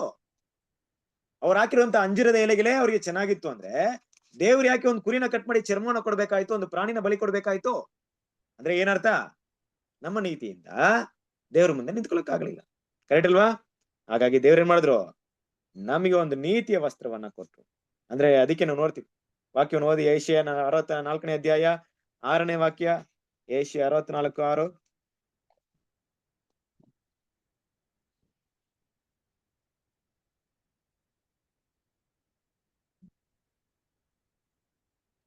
ನಮ್ಮ ಧರ್ಮ ಕಾರ್ಯವೆಲ್ಲ ಒಳ್ಳೆಯ ಬಟ್ಟೆಯಂತೆವೆ, ನಾವು ಎಲ್ಲರೂ ತರಗೆಲೆಯ ಉಪಾಧಿಯಲ್ಲಿ ಒಣಗಿ ಹೋಗಿದ್ದೇವೆ. ನಮ್ಮ ಅಪರಾಧಗಳು ಬಿರುಗಾಳಿಯ ಪ್ರಕಾರ ನಮ್ಮನ್ನು ಬಡಿದುಕೊಂಡು ಹೋಗಿವೆ. Thank you. ಕರೆಕ್ಟಾ?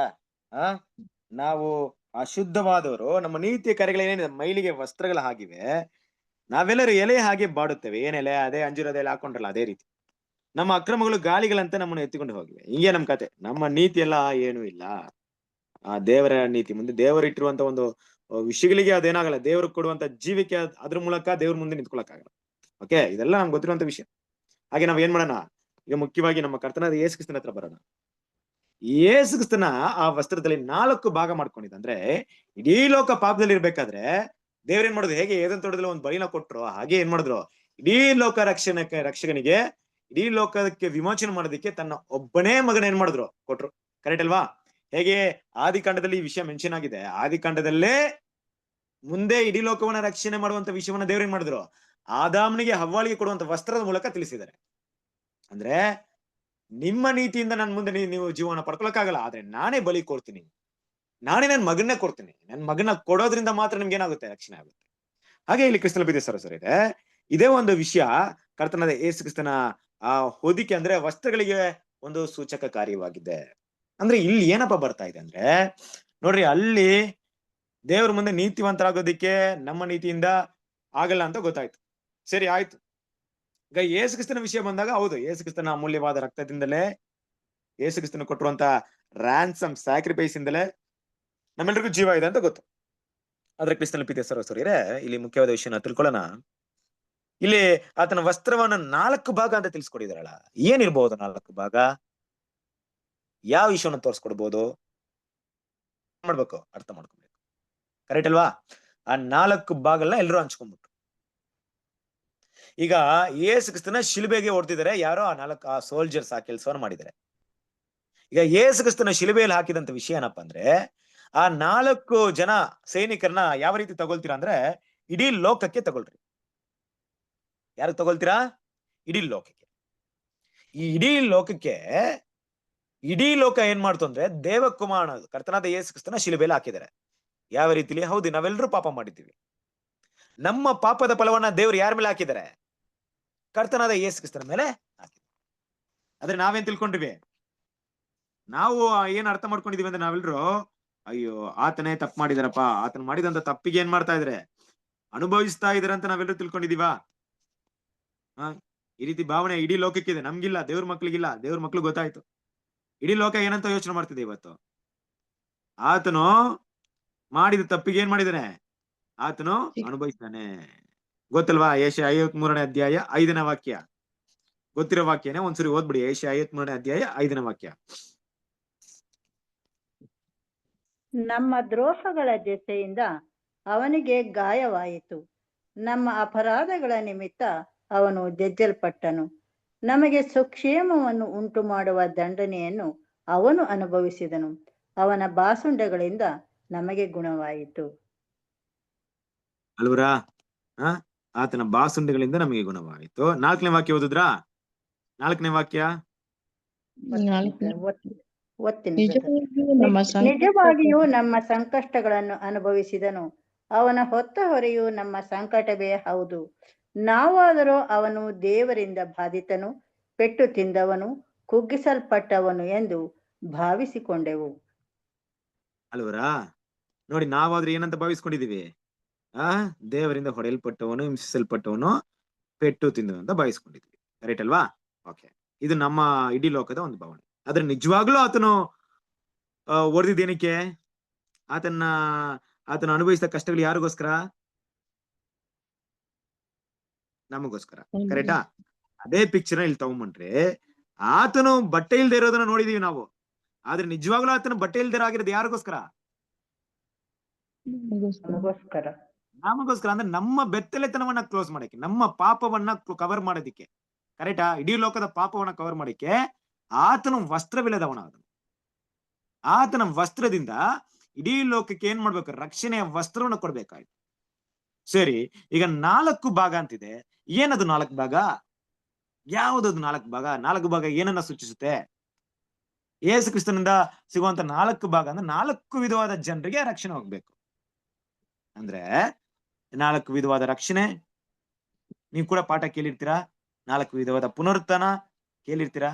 ಯಾವುದೌದು 4 ವಿಧವಾದ ಪುನರುತ್ಥಾನ? ಯಾವುದೇ ಯಾರಿಗಿರುವಂತ ಪುನರುತ್ಥಾನ? ನಂಬರ್ 1 ಹೇಳ್ರಿ. ಸಭೆ, ಒಂದು, ದೊಡ್ಡ ಸಮೂಹ, ಮಹಾಸಮೂಹ, ಪಿತೃಗಳು, ಲೋಕ ಜನ. ಗುಡ್. ಈ 4 ಜನರಿಗೂ ಅಂದ್ರೆ ಪಿತೃಗಳು ಆಬೇಲಿನಿಂದ ಸ್ನಾನಿಕನವರೆಗೂ ಮೊದಲೇ ಓಟವನ್ನು ಓಡಿ ನೀತಿವಂತರಾಗಿದ್ದಾರಪ್ಪ. ಅವ್ರು ನೀತಿವಂತರಾಗಿದ್ದಾರೆ. ಅವ್ರಿಗೆ ಏನಕ್ಕೆ ಬೇಕು ವಸ್ತ್ರ? ಅವರು ನೀತಿವಂತರಾಗಿದ್ದಾರೆ ತಾನೆ. ಅವರು ಇಬ್ರಿಯ 11ನೇ ಅಧ್ಯಾಯ ಓದಿದ್ದಾನೆ. ಅವ್ರಿಗೆ ವಸ್ತ್ರ ಏನಕ್ಕೆ ಬೇಕು? ಅದಿನ್ನೂ ಸಿಕ್ಕಿಲ್ಲ ರೀ ಅವ್ರಿಗೆ. ಕ್ರಿಸ್ತನ ಪಿತೆ ಸರಿರೆ ಅವ್ರು ಯಾರು ಧರ್ಮಶಾಸ್ತ್ರದಿಂದ ಆಗ್ಲಿ ಪುಣ್ಯ ಕ್ರಿಯೆಗಳಿಂದಾಗ್ಲಿ ನೀತಿವಂತರಾಗಿಲ್ಲ. ಹೇಗೆ ನೀತಿವಂತರಾಗಿದ್ದಾರೆ? ನಂಬಿಕೆ. ನಂಬಿಕೆ. ಏನ್ ನಂಬಿದ್ರು ಅವರು? ಏನು ದೇವ್ರ ಮುಂದೆ ಒಂದ್ ರಕ್ಷಣೆ ಕೊಡ್ತಾರ ಅಂತ ವಿಷಯ ನಂಬಿ ಎಲ್ಲ ಹೆಜ್ಜೆ ಇಟ್ಟು ಮುಂದೆ ಹೋದ್ರ. ಅಬ್ರಾಹಂ ಏನ್ ಮಾಡಿದ್ರು? ಬಾಣಿನ ದೊಡ್ಡ ಸಂತತಿ ಮಾಡ್ತೀನಿ ಅಂದ್ರೆ ಆ ಸಂತತಿ ಯೇಸು ಕ್ರಿಸ್ತನೇ. ಕರೆಕ್ಟಾ? ಅವ್ರಿಗೆಲ್ಲ ಹೇಳಲ್ಪಟ್ಟಂತ ನಂಬಿಕೆ ವಿಷಯ ಯಾರ ಮೇಲೆ ಇದೆ ಅಂದ್ರೆ ಧರ್ಮಶಾಸ್ತ್ರ ಬರುವಂತ ವಿಷಯಗಳಿಗೆ ಆಗಿದೆ. ಅದರ ನಿಜ ಸ್ವರೂಪ ಯಾರು? ಕ್ರಿಸ್ತನು. ಅದನ್ನೇ ನಂಬ್ಕೊಂಡು ಬಂದ್ರು ಅವರು. ಅವ್ರಿಗೆ ಗೊತ್ತಿಲ್ಲ ಕ್ರಿಸ್ತನೇ ಅನ್ಬಿಟ್ಟು. ಏನೆಲ್ಲ ದೇವ್ರವ್ರಿಗೆ ವಾಗ್ದಾನ ಮಾಡಿದ್ರು ಅದನ್ನ ವಾಗ್ದಾನ ಮೇಲೆ ನಂಬಿಕೆ ಇಟ್ಕೊಂಡು ಹೋದ್ರು. ಬನ್ರಿ ನಿಮ್ಗೆ ದೊಡ್ಡ ಸಂತತಿ ಮಾಡ್ತೀನಿ. ಯಾರದು ಸಂತತಿ? ಆ ಸಂತತಿ ಕ್ರಿಸ್ತನೇ ಅಲ್ವಾ? ಪ್ರತಿಯೊಬ್ಬರನ್ನು ದೇವ್ರು ಕರೆದಾಗ ಅವರೆಲ್ಲ ನಂಬಿಕೆಯಿಂದಲೇ ನೀತಿವಂತರಾದ್ರೆ ಹೊರತು ಧರ್ಮಶಾಸ್ತ್ರದಿಂದಾಗ್ಲಿ ಪುಣ್ಯ ಕ್ರಿಯೆಯಲ್ಲಿ ನೀತಿವಂತರಾಗ್ಲಿಲ್ಲ. ಆ ನಂಬಿಕೆ ಏನಪ್ಪಾ ಅಂದ್ರೆ ಯೇಸು ಕ್ರಿಸ್ತನ ಮೇಲೆ ಇಡುವಂತ ಒಂದು ನಂಬಿಕೆಯಿಂದಲೇ ನಾವು ನೀತಿವಂತರಾಗ್ತೀವಿ ಅನ್ನೋ ಅಂತ ಒಂದು ನಂಬಿಕೆ ಹೊರತು ಬಿಟ್ರೆ ಬೇರೆ ನಂಬಿಕೆ ಇಲ್ಲ. ಯಾಕಂದ್ರೆ ದೇವ್ರು ಮಾಡಿದಂತ ಎಲ್ಲಾ ಆಶೀರ್ವಾದಗಳು ಯಾರನ್ನ ಬೆರಳು ತೋರಿಸ್ತಾ ಇತ್ತು ಅಂದ್ರೆ ಯೇಸು ಕ್ರಿಸ್ತನ ತೋರಿಸ್ತಾ ಇತ್ತು. ಕರೆಕ್ಟಾ? ಅಂದ್ರೆ ಅದಕ್ಕೆ ಇಬ್ರಿಯದವರಿಗೆ 11ನೇ ಅಧ್ಯಾಯ ಕೊನೆ ವಾಕ್ಯ ಓದ್ತೀವಿ. ಇಬ್ರಿಯದವರಿಗೆ 11ನೇ ಅಧ್ಯಾಯ ಲಾಸ್ಟ್ ವರ್ಸ್ ಓದ್ರಿ.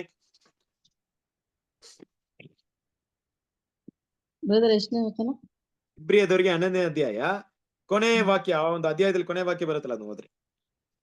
ದೇವರು ನಮಗೋಸ್ಕರ ಶ್ರೇಷ್ಠವಾದ ಭಾಗ್ಯವನ್ನು ಏರ್ಪಡಿಸಿ ನಾವಿಲ್ಲದೆ ಅವನು ಸಿದ್ಧಿಗೆ ಬರಬಾರದೆಂದು ಸಂಕಲ್ಪಿಸಿದನು. ನೋಡಿದ್ರ 40ನೇ ವಾಕ್ಯ. ನಾವಿಲ್ಲದೆ ಅವರು ಸಿದ್ಧಿಗೆ ಬರಬಾರದಂತ. ಯಾರಿಲ್ಲದೆ? ಅವರೆಲ್ಲೂ ನಂಬಿಕೆಯಿಂದನೇ ಒಳ್ಳೆ ಸಾಕ್ಷಿನ ಪಡ್ಕೊಂಡಿದ್ದಾರೆ 39ನೇ ವಾಕ್ಯದಲ್ಲಿ. ಆದ್ರೂ ವಾಗ್ದಾನವನ್ನು ಹೊಂದಿಲ್ಲ. ಯಾಕೆ ಹೊಂದಿಲ್ಲ? ಫಸ್ಟ್ ನಮ್ಮ ಕರ್ತನಾದ ಯೇಸು ಕ್ರಿಸ್ತನ ಬರದೆ ಅವ್ರಿಗೆ ಪುನರ್ತನೂ ಆಗಲ್ಲ, ರಕ್ಷಣೆನೂ ಇಲ್ಲ. ಯಾಕಂದ್ರೆ ಅವ್ರಿಗೂ ನೀತಿಯ ವಸ್ತ್ರ ಯಾರಿಂದನೇ ಸಿಗ್ಬೇಕು ಅಂದ್ರೆ ಯೇಸು ಕ್ರಿಸ್ತರು ಒಬ್ಬರು ಶಿಲುಬೆಯಲ್ಲಿ ಮಾಡುವುದರಿಂದ ಈ 4 ಜನರಿಗೂ ವಸ್ತ್ರ ಸಿಕ್ತು. ಲೋಕದ ಜನರಿಗೂ ರಕ್ಷಣೆ ಬೇಕಾದ್ರೆ ಆ ವಸ್ತ್ರ ಬೇಕು, ಸಭೆಗೂ ವಸ್ತ್ರ ಬೇಕು, ಮತ್ತೆ ಯಾರು ಬೇಕು? ಮಹಾಸಮೂಹಕ್ಕೂ ಬೇಕು, ಎಲ್ರಿಗೂ ಬೇಕು. ಎಲ್ರಿಗೂ ಮೊದಲು ಪಾಪದಿಂದ ಬಿಡಿಸ್ಬೇಕು. ಕರೆಕ್ಟಾ? ನೀತಿವಂತರಾಗ್ಬೇಕು. ಎಲ್ರು ನೀತಿವಂತರಾಗ್ಬೇಕಂದ್ರೆ ತಮ್ಮ ಸ್ವನೀತಿಯಿಂದ ಆಗಲ್ಲ. ಯೇಸು ಕ್ರಿಸ್ತನ ಹೆಸರಿನ ಹೊರತು ಹೆಸರಿನ ಹೊರತು ಬೇರೆ ಯಾವ ಹೆಸರಿನಿಂದಲೂ ಏನಿಲ್ಲ, ರಕ್ಷಣೆ ಇಲ್ಲ. ಆಕಾಶದಲ್ಲಾಗ್ಲಿ ಕೆಳಗೆ ಭೂಮಿಯಲ್ಲಿ ಎಲ್ಲಿ ಕೂಡ ಇಲ್ಲ. ಹಾಗಾಗಿ ಆ ಹೆಸರನ್ನ ಎಲ್ರು ತಿಳ್ಕೊಬೇಕು. ಅವರ ಒಂದು ನೀತಿ ವಸ್ತ್ರನ ಎಲ್ರು ಧರಿಸ್ಕೊಬೇಕು. ಆಗ ಮಾತ್ರ ದೇವ್ರ ಮುಂದೆ ನೀತಿವಂತರಾಗೋದಕ್ಕೆ ಸಾಧ್ಯತೆ. ಕರೆಕ್ಟಾ?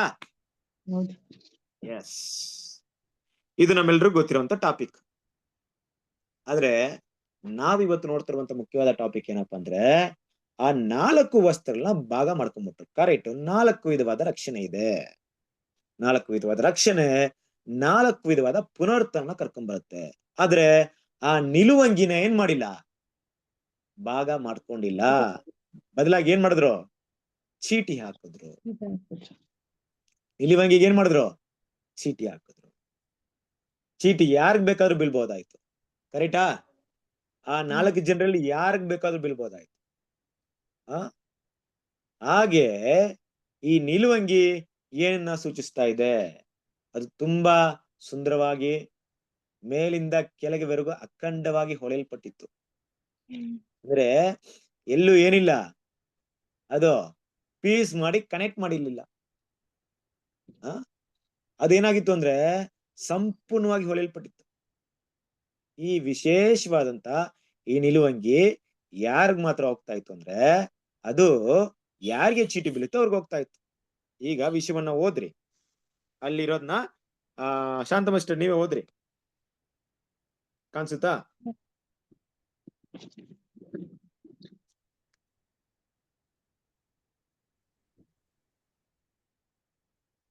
ಕಾಣಿಸ್ತಾ ಇದೆಯಾ ನಿಮ್ಗೆ? ಓದ್ರಿ.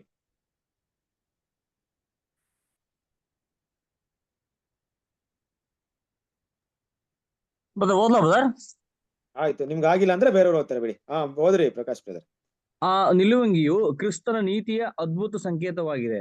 ಅಂದರೆ ಈ ಸುವಾರ್ಥ ಯುಗದಲ್ಲಿ ಮಹತ್ತರವಾದ ಕೃಪೆಯ ಅನುಗ್ರಹವನ್ನು ಹೊಂದಿದವರಿಗೆ, ಕ್ರಿಸ್ತನೊಂದಿಗೆ ಬಾಧೆಗಳನ್ನು ಅನುಭವಿಸುತ್ತಿರುವವರಿಗೆ ಮತ್ತು ಕ್ರಿಸ್ತನೊಡನೆ ಆಳ್ವಿಕೆಯನ್ನು ಮಾಡುವ ಅವಕಾಶವನ್ನು ಬಳಸಿಕೊಳ್ಳುವವರಿಗೆ ನೀಡಲಾಗುವ ಅತ್ಯಂತ ಬೆಲೆ ಬಾಳುವ ಮದುವೆ ವಸ್ತ್ರವಾಗಿದೆ. ನೋಡಿದ್ರ, ಆ ಒಂದು ನಿಲುವಂಗಿ ಕ್ರಿಸ್ತನ ನೀತಿ ಅದ್ಭುತ ಸಂಕೇತವಾಗಿದೆ. ಅಂದ್ರೆ ಸುವಾರ್ಥ ಯುಗದಲ್ಲಿ ಮಹತ್ತರವಾದ ಕೃಪೆಯ ಅನುಗ್ರಹವನ್ನು ಹೊಂದಿದವರಿಗೆ. ನೋಡ್ರಿ, ಈ ವಸ್ತ್ರ ಬೇರೆ ವಸ್ತ್ರ ಎಲ್ರಿಗೂ ಸಿಗುತ್ತೆ, ಯೇಸು ಕ್ರಿಸ್ತನ ನಂಬೋದ್ ಮೂಲಕ ಸಿಕ್ಬಿಡುತ್ತೆ. ಆದ್ರೆ ಈ ನಿಲುವಂಗಿ ಯಾರಿಗ್ ಮಾತ್ರ ಸಿಗುತ್ತಂದ್ರೆ, ನಂಬಿ ನೀತಿವಂತರಾಗಿರ್ತಾರೆ ನೋಡ್ರಿ, ಆ ನೀತಿವಂತರು, ನಾನು ಆದಾಮನ ಮರಣದಿಂದ ಬಿಡುಗಡೆ ಹೊಂದಿದ್ದೀನಿ, ನನ್ನ ಮೇಲೆ ಆದಾಮಿಕ್ ಡೆತ್ ಇಲ್ಲ, ನಾನು ಜೀವಕ್ಕೆ ಅನುಗುಣವಾಗಿದ್ದೀನಿ, ಆದ್ರೆ ಈ ಜೀವವನ್ನ ಮತ್ತೆ ನಿಮಗೆ ಕೊಡ್ತೀನಿ ಅಂತ ಯಾರೊಬ್ರು ಕೊಡ್ತಾರೋ ಅವ್ರಿಗೆ ನಿಲುವಂಗಿ. ಅದಕ್ಕೆ ಏನ್ ಮಾಡಿದ್ರು ಅಂದ್ರೆ ಚೀಟಿ ಹಾಕಿದ್ರು. ಚೀಟಿ ಅಂದ್ರೆ ಏನೋ, ದೇವ್ರು ಯಾರಿಗೂ ಪಕ್ಷಪಾತ ಇರ್ಲಿಲ್ಲ. ನೀನೇ ಬೇಕು, ನಾನು ಇಸ್ರೇಲ್ ಜನರು ಮಾತ್ರ ಆಯ್ಕೆ ಮಾಡ್ತೀನಿ, ನಾನು ಇಂಡಿಯಾದಲ್ಲಿರೋ ಮಾತ್ರ ಆಯ್ಕೆ ಮಾಡ್ತೀನಿ, ಯಾರಿಗ್ ಬೇಕಾದ್ರೂ ಬೀಳ್ಬೋದು ಚೀಟಿ, ಎಲ್ಲರಿಗೂ ಅವಕಾಶ ಇದೆ. ಕರೆಕ್ಟಾ? ಯಾರಿಗ್ ಬೀಳುತ್ತೋ ಅದು. ದೇವ್ರೇನ್ ಮಾಡಿಲ್ಲ, ಇವರಿಗೆ ಅಂತ ಅದನ್ನ ನಿಗದಿ ಮಾಡಿರ್ಲಿಲ್ಲ. ಯಾರಿಗ್ ಬೇಕಾದ್ರೂ ಸಿಗ್ಬೋದು, ಯಾರ್ ಬೇಕಾದ್ರೂ ಹೊಂದ್ಕೊಬಹುದು ಅಲ್ವಾ? ಹಾಗೆ ದೇವ್ರ ಅದು ಕೃಪೆ ಅಷ್ಟೇ. ಆದ್ರೆ ಆ ಒಂದು ನಿಲುವಂಗಿ, ಆ ಒಂದು ಕೃಪೆ ಇವತ್ತು ಯಾರಿಗ್ ಸಿಕ್ತೋ? ಯಾರಿಗ್ ಸಿಕ್ತೋ? ಆ ಚೀಟಿ ಯಾರಿಗ್ ಬಿತ್ತು? ನಿಮ್ಮ ಹೆಸರೆಲ್ಲ ಬರ್ಕೊಳ್ರಿ ಅದ್ರಲ್ಲಿ, ಆ ಚೀಟಿಯಲ್ಲಿ ನಿಮ್ ಹೆಸರಲ್ಲಿ ಬಿತ್ತು. ಆ ಚೀಟಿ ನಿಮ್ ಹೆಸರಿಗೆ ಬಿತ್ತು. ನಿಮ್ ಸಿಕ್ತ್ರು ಆ ನಿಲುವಂಗಿ, ನನಗ್ ಸಿಕ್ತೋ ನಿಲುವಂಗಿ. ನಾವು ಪಾಪಿಗಳು ಕ್ರಿಸ್ತನಲ್ಲಿ ಪ್ರೀತಿಯ ಸರಸರಿದೆ. ಯೇಸು ಕ್ರಿಸ್ತನ 4 ಅಂಗಿಗಳು ಒಂದಂಗಿ ಸಿಕ್ಕೋದೇ ನಮ್ ದೊಡ್ಡ ವಿಷಯ. ಅದ್ರಲ್ಲಿ ನಿಲುವಂಗಿ ಸಿಕ್ಬಿಟ್ಟಿದೆ ನಮ್ಗೆ. ಯೋಚನೆ ಮಾಡ್ರಿ, ಕ್ರಿಸ್ತನಲ್ಲಿ ಪ್ರೀತಿಯ ಸರಸರಿದೆ, ಏನ್ರಿ ಆ ನಿಲುವಂಗಿ? ಈ 4 ಅಂಗಿ ಸಿಕ್ದವ್ರಿಗೆ ಬರೀ ನಿತ್ಯ ಜೀವ ಸಿಗುತ್ತೆ. ಆದ್ರೆ ನಿಲುವಂಗಿ ಪಡ್ಕೊಂಡಿರೋ ಏನ್ ಸಿಗುತ್ತೋ ಗೊತ್ತಾ? ಏನ್ ಸಿಗುತ್ತೆ? ಅಮರತ್ವ ಸಿಗುತ್ತೆ. ಎಸ್, ಅಮರತ್ವ. ಆ ನಿಲುವಂಗಿನ ಹೊಂದ್ಕೊಳ್ಳೋವ್ರಿಗೆ ಅಮರತ್ವ ಸಿಗುತ್ತೆ. ಅಮರತ್ವ ಹೊಂದೋದಿಕ್ಕೆ ಏನ್ ಮಾಡಿದಾರೆ, ಕೊಟ್ಟಿದ್ದಾರೆ. ಅಂದ್ರೆ ಸ್ಪೆಷಲ್ ಆಗಿ ತುಂಬಾ ಬೆಲೆ ಬಾಳುವ ಮದ್ವೆ ವಸ್ತ್ರ ಅಂತೆ. ಏನಕ್ಕೆ ಮದ್ವೆ ವಸ್ತ್ರ ನಮ್ಗೆ ಕೊಡ್ಬೇಕು? ನಮ್ಗೆ ಯಾಕೆ ಮದ್ವೆ ವಸ್ತ್ರ ಬೇಕು? ಎಸ್ ಹೇಳಿ. ಮೊದಲಿಗಿತ್ತಿ ಆಗ್ಲಿಕ್ಕೆ ಕರೆಯಲ್ಪಟ್ಟಿದ್ದಾರೆ. Very good. ನಾವು ಮೊದಲಿಗಿತ್ತಿ, ಮೊದಲಿಗಿತ್ತಿ ನೋಡ್ರಿ ಕ್ರಿಸ್ತನ ಪ್ರೀತಿಯ ಸರೋಸರಿಯರೇ. ಅಂಗಿ ನಮ್ಗೆ ಕ್ರಿಸ್ತನ ಮೊದಲಿಗಿತ್ತಿಯಾಗ ಸಿಕ್ಬಿಟ್ಟಿದೆ. ಒಂದ್ ವಿಷಯ ಹೇಳ್ತೀನಿ ಕೇಳ್ಕೊಳ್ಳಿ ಕ್ರಿಸ್ತನ ಪ್ರಿಯ ಸಹೋದರರೇ. ನಾವಿಲ್ಲಿ ಇರೋಂತ ಜನರಿಗೆ ನಾವು ಎಷ್ಟು ಸೀರಿಯಸ್ ಆಗಿದೀವಿ ಅಂತ ನಮ್ಗೆ ನಿಜವಾಗ್ಲೂ ಗೊತ್ತಿಲ್ಲ. ಎಷ್ಟು ಸೀರಿಯಸ್ ಆಗಿದೀವಿ ಇವಾಗ್ಲೂ ನಮ್ ಸೀರಿಯಸ್ನೆಸ್ ಎಲ್ಲಿ ಗೊತ್ತಾಗುತ್ತೋ ಗೊತ್ತಾ? 2 ವಿಷಯದಲ್ಲಿ ಗೊತ್ತಾಗುತ್ತೆ. ಒಂದು, ನಾವು ಬೆಲೆ ಬಾಳುವ ಒಂದು ವಸ್ತುನ ಕೆಲವ್ರು ಹೇಗಿರ್ತಾರೆ ಅಂದ್ರೆ ತುಂಬಾ ಜೋಪಾನವಾಗಿ ಕಾಪಾಡ್ಕೊಳ್ತಾರೆ. ಯಾಕೆ ಗೊತ್ತಾ ಕಾಪಾಡ್ಕೊಳ್ತಾರೆ? ಯಾಕೆಂದ್ರೆ ಒಂದ್ಸರಿ ಅದನ್ನ ಕಳ್ಕೊಂಡ್ಬಿಟ್ರೆ ಪಡ್ಕೊಳಕ್ಕಾಗಲ್ಲ ಅಂತ ಗೊತ್ತಿರೋರು ಕಾಪಾಡ್ಕೊಳ್ತಾರೆ. ಕರೆಕ್ಟಾ? ಇನ್ನೊಬ್ರು ಆ ಬೆಲೆ ಬಾಳುವ ವಸ್ತ್ರಕ್ಕೆ ಪಡ್ಕೊಳಕ್ಕೆ ಎಷ್ಟು ಕಷ್ಟ ಇದೆ ಅನ್ನೋದನ್ನ ತಿಳ್ಕೊಂಡಿರೋ ಕಾಪಾಡ್ಕೊಳ್ತಾರೆ. ಇದೆರಡು ಕೂಡ ತುಂಬಾ ಮುಖ್ಯ. ಈ ಬೆಲೆ ಬಾಳುವಂತ ಒಂದು ವಸ್ತು ಏನಿರ್ಬೋದು, ನಾನು ಒಂದು ಎಕ್ಸಾಂಪಲ್ ಹೇಳ್ತಾ ಇದ್ದೀನಿ. ನಿಮ್ಮ ಕೈಯಲ್ಲಿರುವಂತ ಬಂಗಾರ ಇರ್ಬೋದು, ಇಲ್ಲ ವೈಡೂರ್ಯ ಇರ್ಬೋದು, ಇಲ್ಲ ಡೈಮಂಡ್ ಇರ್ಬೋದು, ಇಲ್ಲ ನಿಮ್ಮ ದೃಷ್ಟಿಗೆ ಯಾವುದೋ ಒಂದು ಅಮೂಲ್ಯವಾದ ನೀವು ಪ್ರೀತಿ ಮಾಡುವಂತ ಯಾವುದೋ ವ್ಯಕ್ತಿ ಕೂಡ ಇರ್ಬೋದು. ಕ್ರಿಸ್ತನ ಪ್ರಿಯ ಸಹೋದರರೇ, ನಿಮ್ಮ ಹೆಂಡತಿ ಇರ್ಬೋದು, ಮಕ್ಳು ಇರ್ಬೋದು, ಯಾರು ಬೇಕಾದ್ರೂ ಇಟ್ಕೊಳ್ಳಿ. ಕೆಲವೊಂದ್ ಟೈಮಲ್ಲಿ ಆ ಬೆಲೆ ಬಾಳುವ ವಸ್ತುನ ತುಂಬಾ ಜೋಪಾನ ಕಾಪಾಡ್ಕೊಳ್ಳೋ ಉದ್ದೇಶ ಇಷ್ಟೇ. ಅದನ್ನ ಕಲ್ಕೊಂಡ್ರೆ ಮತ್ತೆ ಪಡ್ಕೊಳಕ್ಕಾಗಲ್ಲ ಅನ್ನೋ ಗೊತ್ತಾದ್ಮೇಲೆ ಅಂತ ಒಂದು ವಿಷಯ ಇದ್ದಾಗ ತುಂಬಾ ಜೋಪಾನ ಕಾಪಾಡ್ಕೊಳ್ತೀವಿ. ಇನ್ನೊಂದು, ಅದನ್ನ ಪಡ್ಕೊಳಕ್ಕೆ ಎಷ್ಟು ಕಷ್ಟ ಇದೆ ಅಂತ ಗೊತ್ತಿದ್ದಾಗ ಜೋಪಾನ ಕಾಪಾಡ್ಕೊಳ್ತೀವಿ. ನಿಜ ಏನ್ ಗೊತ್ತಾ? ಈ 2 ವಿಷಯ ಕೂಡ ಈ ಬೆಲೆಯುಳ್ಳ ವಸ್ತ್ರದಲ್ಲಿ ಇದೆ. 2 ವಿಷಯ ಏನಿದೆ? ರಕ್ಷಣೆ ಎಂಬ ವಸ್ತ್ರ. ಈ ಬೆಲೆ ಬಾಳುವ ವಸ್ತ್ರದಲ್ಲಿ, ಸುಂದರವಾದ ವಸ್ತ್ರದಲ್ಲಿ ಇದೆ. ಯಾಕಂದ್ರೆ ಈ ವಸ್ತ್ರ ಕೊಡೋದಕ್ಕೆ ಯೇಸು ಕ್ರಿಸ್ತನ ಶಿಲುಬೆಯಲ್ಲಿ ಮರಣ ಹೊಂದಬೇಕಾಯ್ತು, ಬೆತ್ತಲೆ ಆಗ್ಬೇಕಾಯ್ತು. ರಕ್ಷಣೆ ಎಂಬ ವಸ್ತ್ರ. ಕರೆಕ್ಟಾ? ಯಾರಾದ್ರೂ ನಮ್ ಬಟ್ಟೆನ ತಗೊಂಡ್ಬಿಟ್ರೆ ಬಿಟ್ಬಿಡ್ತೀವ? ಯೇಸು ಕ್ರಿಸ್ತನ ಮಾತು ಹೇಳಿದ್ರು, ನಿಮ್ಮ ಹೊರ ಅಂಗಿನ ಕೇಳ್ದವ್ರಿಗೆ ಏನ್ ಕೊಡ್ರಿ? ಒಳ ಅಂಗಿನ ಕೊಡಿ ಅಂತ ಹೇಳಿದ್ರ? ಮೇಲಂಗಿಯನ್ನು ಕೊಡ್ರಿ. ಕೊಟ್ಬಿಡ್ರಿ. ನಿಮ್ಮ ಅಂಗಿನ ಕೇಳ್ದವ್ರಿಗೆ ಅದನ್ನ 2 ಕೊಟ್ಬಿಡಿ ಅಂತ ಹೇಳಿದ್ರ? ಇಲ್ಲ, 2 ಇದ್ರೆ 1 ಕೊಡಿ ಅಂತ. 2 1 ಕೊಡಿ ಅಂತ ಹೇಳಿದ್ರ? ಎಲ್ಲಾರಿ ಕೊಡ ಅಂತ ಹೇಳಿದ್ರಿ.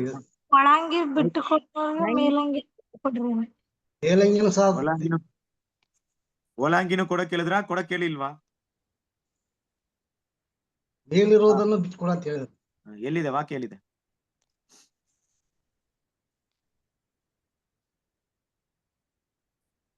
ಎಲ್ಲಿದೆ ವಾಕ್ಯ? ಮತ್ತಾಯ 5:40 41. ಓದ್ರಿ. ವ್ಯಾಜ್ಯವಾಡಿ ನಿನ್ನ ಸಂಗಡ ವ್ಯಾಜ್ಯವಾಡಿ ನಿನ್ನ ಒಳಂಗಿಯನ್ನು ತಕ್ಕೊಳ್ಳಬೇಕೆಂದಿರುವವನಿಗೆ ಮೇಲಂಗಿಯನ್ನು ಬಿಡು. ಒಬ್ಬನು 1 ಮೈಲಿ ಸಾಕು. ಏನಂತೀರ? ಒಳಂಗಿನ ಕೇಳಿದ್ರೆ ಮೇಲಂಗಿನ ಬಿಟ್ಬಿಡು. ಆಯ್ತು ತಗೊಳಪ್ಪ, ಏನೋ ತಗೊಂಡ್ಬಿಡು. ಯೇಸು ಕ್ರಿಸ್ತ ಮಾಡಿದ್ರು ನೋಡ್ರಿ. ಬಟ್ಟೆನ ಇಲ್ದೆ ಮಾಡ್ಬಿಟ್ರಿ ಯೇಸು ಕ್ರಿಸ್ತನ. ಎಷ್ಟು ಕಷ್ಟ ಆಗಿರ್ಬೋದು ನಮ್ ಕರ್ತನಾದ ಯೇಸು ಕ್ರಿಸ್ತನಿಗೆ. ನಮಗೋಸ್ಕರ ಬೆತ್ತಲೆ ಆಗ್ಬೇಕಂದ್ರೆ ಕ್ರಿಸ್ತನ ಪ್ರಿಯ ಸಹೋದರರೇ, ಈ ಬೆತ್ತಲೆ ಆಗಿರೋದು ಏನಕ್ಕೆ? ಬೆತ್ತಲೆ ಆಗಿರೋದು ನಮ್ಮ ಒಂದು ಬೆತ್ತಲೆತನನ್ನ ಕ್ಲೋಸ್ ಮಾಡಕ್ಕೆ. ನಾವು ಕೂಡ ಇನ್ನು ಬೆತ್ತಲೆ ಆಗಿರ್ತೀವಿ, ಇನ್ನು ಪಾಪನೇ ಮಾಡ್ತಾ ಇರ್ತೀವಿ ಅಂದ್ರೆ ಏನರ್ಥ? ಯೋಚನೆ ಮಾಡ್ರಿ. ಇಲ್ಲ ದೇವ್ರೆ, ನೀವು ವಸ್ತ್ರ ಕೊಟ್ರ ಮೇಲೆ ಕೂಡ ನಾ ಬಟ್ಟೆ ಬೇಡ ಅಂದ್ರೆ ಆ ವಸ್ತ್ರದ ಬೆಲೆ ಗೊತ್ತಾಯ್ತಾ ನಮ್ಗೆ? ಅದು ಕೊಡಕ್ಕೆ ಎಷ್ಟು ಕಷ್ಟ ಅಂತ ಗೊತ್ತಾಯ್ತಾ? ಯಾರೊಬ್ರು ಈ 2 ಭಾವನೆ ಇರಲ್ವೋ ಅವ್ರು ಈ ವಸ್ತ್ರನ ಕಾಪಾಡ್ಕೊಳಲ್ಲ. ಒಂದು, ನಾನೇನಾದ್ರೂ ಈ ವಸ್ತ್ರನ ಈ ಸರಿ ಕಳ್ಕೊಂಡ್ಬಿಟ್ರೆ ಮತ್ತೆ ನನ್ಗೆ ಸಿಗಲ್ಲ. ಇನ್ನೊಂದು, ಈ ವಸ್ತ್ರನ ನನಗೆ ಕೊಡಕ್ಕೆ ನಮ್ ರಕ್ಷಕನು ತುಂಬಾ ಕಷ್ಟಪಟ್ಟಿದ್ರೆ ಆ ಕಷ್ಟ ಏನಂತ ನಂಗೆ ಗೊತ್ತಿಲ್ಲದೆ ಇದ್ರೆ ಇದ್ರ ಬೆಲೆ ನನ್ಗೆ ಗೊತ್ತಾಗಲ್ಲ. ಇದನ್ನ ಕಾಪಾಡ್ಕೊಳಲ್ಲ. ಇದೆರಡು ಗೊತ್ತಿದೆಯಾ ಕ್ರಿಸ್ತನ ಪ್ರಿಯ ಸಹೋದರರೇ? ವಾಕ್ಯ ಹೇಳ್ತಾ ಇದೆ, ಇಷ್ಟು ದೊಡ್ಡ ರಕ್ಷಣೆಯನ್ನು ಕುರಿತು ನೀವು ನಮ್ ಕೊಟ್ಟಿರುವಂತ ರಕ್ಷಣೆ ಒಂದು ಬೆಲೆ ಎಷ್ಟಂತ ಗೊತ್ತಿಲ್ಲದೆ ಬಿಟ್ಬಿಟ್ರೆ ಮುಂದಿನ ಕಾಲದಲ್ಲಿ ಪರಿತಾಪ ಪಡ್ತೀವಿ, ತುಂಬಾ ನಾವು ಕಷ್ಟ ಪಡ್ತೀವಿ. ನಮ್ಗಿಂತ ಕಷ್ಟ ಪಡೋರು ಯಾಕೆ ಗೊತ್ತಾ? ಪುನರ್ತನೆ ಎದ್ ಬಂದವರು ಏನೆಲ್ಲ ಕಲ್ಕೊಂಡಿರ್ತಾರ ಗೊತ್ತಾ? ಒಂದ್ ವೇಳೆ ಈ ಪ್ರಪಂಚದಲ್ಲಿ ಕೋಟ್ಯಾಧಿಪತಿ ಆಗಿರೋರು ಬಿಲ್ಡಿಂಗ್ ಕಲ್ಕೊಬಹುದು, ದುಡ್ಡು ಕಲ್ಕೊಬಹುದು, ಬ್ಯಾಂಕ್ ಅಕೌಂಟ್ ಕಲ್ಕೊಬಹುದು, ತಮ್ಮ ಲೈಫ್ ಕರ್ಕೊಬಹುದು, ಅದೆಲ್ಲ ಒಣ ಕೊಟ್ಬಿಡ್ತಾರೆ. ಆದ್ರೆ ಯಾರು ಅಮರತ್ವ ಕಲ್ಕೊಂಡಿರಲ್ಲ. ಇಷ್ಟು ದೊಡ್ಡ ಒಂದು ಭಾಗ್ಯವನ್ನ ಯಾರು ಕಲ್ಕೊಂಡಿರಲ್ಲ. ಆದ್ರೆ ಕಲ್ಕೊಂಡಿರೋರು ಯಾರು? ಕಲ್ಕೊಂಡಿದ್ರೆ ತುಂಬಾ ದೊಡ್ಡ ಒಂದು ವಿಷಯನ ಕಲ್ಕೊಂಡಿದ್ರೆ ಯಾರು ಕಲ್ಕೊಂಡಿರ್ತಾರೆ ಹೇಳಿ? ನಾವೇ. ಕರೆಕ್ಟಾ? ನಾವೇ ಮಿಸ್ ಮಾಡ್ಕೊಂಡಿರ್ತೀವಿ. ಯೋಚನೆ ಮಾಡ್ರಿ, ಈ ಒಂದು ವಸ್ತ್ರವನ್ನ ಏನ್ ಮಾಡಿದ್ರೆ ಕರ್ತನಾದ ಯೇಸು ಕ್ರಿಸ್ತ ನಮ್ಗೆ ಕೊಟ್ಟಿದ್ರೆ, ಆದ್ರೆ ಒಂದ್ ವಿಷಯ ನೆನಪಲ್ಲಿ ಇಟ್ಕೊಬೇಕು. ಏನ್ ಗೊತ್ತಾ? ನೆಕ್ಸ್ಟ್ ವಿಷಯನ ಓದ್ರಿ.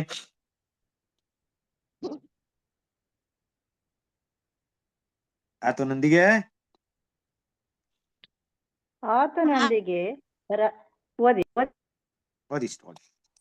ರಾಜ್ಯದಲ್ಲಿ ಕ್ರಿಸ್ತನ್ನು ಧರಿಸಿರುವ ಈ ನೀತಿಯನ್ನು ಸ್ವೀಕರಿಸುವ ಅವಕಾಶ ಭಾಗ್ಯವು ಅಂದ್ರೆ ವಾಯ್ಸ್ ಕೇಳಿಸ್ಲಿಲ್ಲ.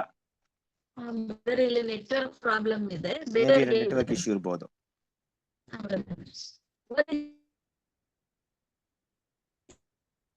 ಸರಿ, ವಾಯ್ಸ್ ಕೇಳಿಸ್ತಾ ಇಲ್ಲ, ನಿಮ್ಗೆಲ್ರಿಗೂ ಕೇಳಿಸ್ತಾ ಇದೆಯಾ? ನನಗ್ ಮಾತ್ರ ಕೇಳಿಸ್ತಾ ಇಲ್ವಾ? ಕೇಳಿಸ್ತಾ ಇಲ್ಲ ಪ್ರಾಬ್ಲಮ್ ಇದೆ. Network issue. ಸರಿ ಆಯ್ತು, ಸರೋಜ್ ಸಿಸ್ಟರ್ ನೆಟ್ವರ್ಕ್ ಇಶ್ಯೂ ಇರುತ್ತೆ. ಓಕೆ, ಪರವಾಗಿಲ್ಲ ಸಿಸ್ಟರ್. ನೆಕ್ಸ್ಟ್ ಬೇರೆ ಯಾರಾದ್ರೂ ಓದಿ. ಆತನೊಂದಿಗೆ ರಾಜ್ಯದಲ್ಲಿ ಕ್ರಿಸ್ತನು ಧರಿಸಿರುವ ಈ ನೀತಿಯ ಉಡುಪನ್ನು ಸಹಕರಿಸುವ ಅವಕಾಶದ ಭಾಗ್ಯವು, ಅಂದರೆ ಚೀಟಿಯ ಮುಖ್ಯವಾಗಿ ನಾಗರಿಕ ರಾಷ್ಟ್ರಗಳಾದ ಅನ್ಯಜನರಾದ ನಮ್ಮ ಮೇಲೆ ಬಿದ್ದಿದೆ. ಕ್ರಿಸ್ತನಲ್ಲಿನ ದೇವರ ಕೃಪೆಯು ಯೋಜನೆಯ ಜ್ಞಾನದ ಬೆಳಕನ್ನು ನಮಗೆ ನೀಡಲಾಗಿದೆ. ಆ ಅಂಗಿಯ ಸಂಕೇತವಾದ ಕೃಪೆಯನ್ನು ಪಡೆಯಲು ಚೀಟಿಯು ನಮಗೆ ಬಿದ್ದಿರಲಾಗಿ ನಾವು ಎಷ್ಟು, ಅಂದರೆ ನಿಲುವಂಗಿಯು ನಮ್ಮದಾಗಿದೆ ತಿಳಿದಾಗ ನಾವು ಎಷ್ಟು ಕೃತಜ್ಞರಾಗಿರಬೇಕು ಎಂಬುದು. ಕ್ರಿಸ್ತನ ಪ್ರೀತಿ ಸರಿರೇ, ಯೋಚನೆ ಮಾಡ್ರಿ, ನಿಮ್ಮ ಮುಂದೆ ಇರುವಂತ ವಿಷಯಗಳನ್ನ ಯೋಚನೆ ಮಾಡ್ರಿ. ನಿಮ್ಮ ಮುಂದೆ ಇರುವಂತ ಈ ವಿಷಯಗಳೆಲ್ಲ ಲಿಸ್ಟ್ ಹಾಕೊಳ್ರಿ. ಕ್ರಿಸ್ತನ ಪ್ರೀತಿ ಸರಿರೇ, ನಿಮ್ಮ ಮುಂದೆ ಇರುವಂತ ಎಲ್ಲಾ ವಿಷಯಗಳಲ್ಲಿ ನಿಮ್ಮ ಕೈಯಲ್ಲಿ ಸಿಕ್ಕಿರುವಂತ ಈ ದೊಡ್ಡ ಅವಕಾಶದ ಮುಂದೆ ಯಾವುದು ಏನಲ್ಲ, ಯಾವುದು ದೊಡ್ಡದಾಗಿರಲ್ಲ. ಇದನ್ನ ತಿಳ್ಕೊಂಡ್ರೆ ನೋಡ್ರಿ ಒಂದ್ ವ್ಯಕ್ತಿ, ಆ ವ್ಯಕ್ತಿ ಹೇಳುವಂತ ಮಾತನ್ನ ಕೇಳ್ತೀರಾ? ಏನ್ ಮಾತು ಹೇಳ್ತೀರಾ ಅಂದ್ಬಿಟ್ಟು ಹೋದ್ರಿ. ಫಿಲಿಪಿಯದವರಿಗೆ 2ನೇ ಅಧ್ಯಾಯ, ಫಿಲಿಪಿಯದವರಿಗೆ 2ನೇ ಅಧ್ಯಾಯ ಕಸ ಅಂತ ಹೇಳ್ತಾರೆ. 3ನೇ ಅಧ್ಯಾಯ 8ನೇ ವಾಕ್ಯ. Very good. 3ನೇ ಅಧ್ಯಾಯ 8ನೇ ವಾಕ್ಯ ಹೋದ್ರಿ. ಫಿಲಿಪಿಯದವರಿಗೆ 3ನೇ ಅಧ್ಯಾಯ 8ನೇ ವಾಕ್ಯ. ನನ್ನ ಕರ್ತನಾದ ಕ್ರಿಸ್ತ ಯೇಸುವಿನವರಾದ ಅತಿ ಶ್ರೇಷ್ಠವಾದದ್ದೆಂದು ತಿಳಿದು ನಾನು ಎಲ್ಲವನ್ನು ನಷ್ಟವೆಂದೆಣಿಸುತ್ತೇನೆ. ಆತನ ನಿಮಿತ್ತ ನಾನು ಎಲ್ಲವನ್ನು ಕಳಕೊಂಡವನು ಕಸವೆಂದೆಣಿಸುತ್ತೇನೆ. ಕರೆಕ್ಟ್ ಓದಿ. ಕ್ರಿಸ್ತನ ಯೇಸುವನ್ನು ಅರಿಯುವುದೇ ಅಂತ ಓದ್ಬೇಕಲ್ಲ, ತಪ್ಪಾಗ್ಬಿಡುತ್ತೆ ನೀವು ಓದಿದ್ದು. ಕ್ರಿಸ್ತ ಯೇಸುವನ್ನು ಅರಿಯದೆ ಸರಿ ಓದಿ. ಕರೆಕ್ಟ್ ಆಗೋದ್ರಿ. ಅತಿ ಶ್ರೇಷ್ಠವಾದದ್ದೆಂದು ತಿಳಿದು ನಾನು ಎಲ್ಲವನ್ನು ನಷ್ಟವೆಂದೆಣಿಸುತ್ತೇನೆ. ಆತನ ನಿಮಿತ್ತ ನಾನು ಎಲ್ಲವನ್ನು ಕಳಕೊಂಡು ಅದನ್ನು ಕಸವೆಂದೆಣಿಸುತ್ತೇನೆ. ಓಕೆ, ಕರೆಕ್ಟಾ? ವಾಕ್ಯವನ್ನ ನೀವು ಬೇಕಾದ್ರೆ ಮೆಮೊರಿ ಮಾಡ್ಕೊಳ್ರಿ. ಕ್ರಿಸ್ತನ ಪ್ರೀತಿ ಸರಸೂರಿರೇ, ಇದು ತುಂಬಾ ಮುಖ್ಯವಾದಂತ ಒಂದು ವಿಷಯ. ಏನಂತಿದ್ರಲ್ಲಿ ಅಲ್ವಾ? ಇಷ್ಟೇ ಅಲ್ಲದೆ ನನ್ನ ಕರ್ತನಾದ ಕ್ರಿಸ್ತನ ಯೇಸುವನ್ನು ಅರಿಯುವುದೇ, ಅದನ್ನ ತಿಳ್ಕೊಳ್ಳದೆ ಅತಿ ಶ್ರೇಷ್ಠವಾದದೆಂದು ತಿಳಿದು ನಾನು ಎಲ್ಲವನ್ನು ನಷ್ಟವೆಂದೆಣಿಸುತ್ತೇನೆ. ಎಲ್ಲವನ್ನು ಅಂದ್ರೆ ಎಲ್ಲವನ್ನು, ಯೇಸು ಕ್ರಿಸ್ತನ ತಿಳ್ಕೊಳ್ಳೋಕ್ಕಿಂತ, ಯೇಸು ಕ್ರಿಸ್ತನ ಹಿಂಬಾಲಿಸೋಕ್ಕಿಂತ, ಯೇಸು ಕ್ರಿಸ್ತಗೋಸ್ಕರ ಬಾಳೋದಕ್ಕಿಂತ, ಯೇಸು ಕ್ರಿಸ್ತಗೋಸ್ಕರ ಸಮಯವನ್ನು ಕೊಡೋದಕ್ಕಿಂತ ಹೆಚ್ಚಾಗಿ ಯಾವುದೂ ಇಲ್ಲ. ಅವ್ರು ಮಾತ್ರ ಈ ನಿಲುವಂಗೆ ಬೆಲೆನ ತಿಳ್ಕೊಂಡಿದ್ದಾರೆ. ನಾನು ಇಲ್ಲವೇ ನೀವು ಈ ರೀತಿ ಭಾವನೆಯಲ್ಲಿ ಇದ್ದೀವಿ ಅಂದ್ರೆ ನಿಮಗೂ ನಮಗೂ ಸಿಕ್ಕಿರುವಂತ ಈ ನಿಲುವಂಗೆಯ ಬೆಲೆ ನಮ್ಗೆ ಗೊತ್ತಿದೆ. ಏನ್ ಮಾಡ್ತೀವಿ ನೆಕ್ಸ್ಟ್ ಗೊತ್ತಾ? ನೆಕ್ಸ್ಟ್ ಓದಿದ್ರಿ ಐಶಿಯಾ 61ನೇ ಅಧ್ಯಾಯ 10ನೇ ವಾಕ್ಯ.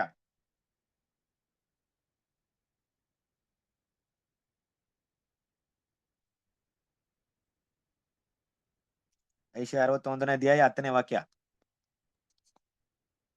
ನಾನು ಯೆಹೋವನಲ್ಲಿ ಪರಮಾನಂದ ಪಡುವೆನು, ನನ್ನ ಆತ್ಮವು ನನ್ನ ದೇವರಲ್ಲಿ ಹಿಗ್ಗುವುದು.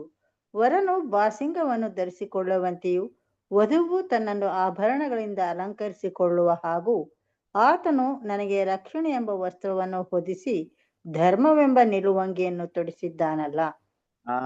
ನೋಡಿದ್ರ ಕ್ರಿಸ್ತನ ಪ್ರೀತಿ ಸರಸರೇ, ಒಬ್ಬ ಮೊದಲಿಗಿತ್ತಿ ಅಂದ್ರೆ ಆ ಒಂದು ವಸ್ತ್ರ ನಮ್ಗೆ ಸಿಕ್ಕದ ಮೇಲೆ ನಮ್ಮ ಒಂದು ಗುಣಗಳು, ಪ್ರತಿಯೊಂದು ವಿಷಯಗಳು ಯಾವ ರೀತಿ ಮಾರ್ಪಡ್ಬೇಕು ಇವಾಗ? ಈ ಒಂದು ವಸ್ತ್ರವನ್ನ, ಕ್ರಿಸ್ತನ ಮೊದಲಿಂಗಿತ್ತಿ ಆಗಿರುವಂತ ಗುಣಗಳನ್ನ ಅದ್ರಲ್ಲಿ ತೋರಿಸ್ಬೇಕು. ಕರೆಕ್ಟಾ? ಯೇಸು ಕ್ರಿಸ್ತನ ಕೊಟ್ಟಿರುವಂತಹ ಒಂದು ವಸ್ತ್ರವನ್ನ ನೋಡಿ, ಇಲ್ಲಿ ಓದಿದ್ರಿ, ಆ ಒಂದು ಪಾಯಿಂಟ್ ನ ಓದ್ರಿ. ಅಂದ್ರೆ ಯೇಸು ಕ್ರಿಸ್ತಿಗೆ ಮೊದಲಿಗಿತ್ತಿ ಆಗುವ ಗುಣವನ್ನ ನಮ್ಮಲ್ಲಿ ಬೆಳೆಸ್ಕೊಬೇಕು. ಓದ್ರಿ ಅದನ್ನ. ಇದನ್ನು ಅರಿತುಕೊಳ್ಳುವವರು ತಮ್ಮ ದೈನಂದಿನ ಜೀವನದ ಎಲ್ಲಾ ವ್ಯವಹಾರಗಳಲ್ಲಿ ತಾವು ಅರಿತುಕೊಂಡದ್ದನ್ನು ಪ್ರಕಟಿಸುತ್ತಾರೆ. ತಮ್ಮ ಸಿಕ್ಕಿದ ಬೆಲೆಯುಳ್ಳ ಅಂಗಿಯನ್ನು ಲೋಕದಿಂದ ಕಲೆಯಾಗದಂತೆ ಬಯಸುತ್ತಾರೆ ಮತ್ತು ಕಲೆಯು ಕಳಂಕವು ಇರದಂತೆ ಬಟ್ಟೆಯನ್ನು ಕಾಪಾಡಲು ಬಯಸುತ್ತಾರೆ. ಹಾಗೂ ದೇವರ ಪಾತ್ರದ ಎಲ್ಲಾ ಕೃಪೆಗಳಿಂದ ಆ ಅಂಗಿಯನ್ನು ಕಸೂತಿಗೆ ಒಳಪಡಿಸುತ್ತಾರೆ. ನೋಡ್ರಿ, ಕ್ರಿಸ್ತನ ಪ್ರೀತಿ ಸರಸರಿದೆ, ನಮ್ಗೆ ನಿಲುವಂಗಿ ಸಿಕ್ಬಿಟ್ಟಿದೆ, ಬೆಲೆ ಉಳ್ಳ ವಸ್ತ್ರ. ಕರೆಕ್ಟ್. ಕ್ರಿಸ್ತನ ನೀತಿ ಸಿಕ್ಬಿಡ್ತು.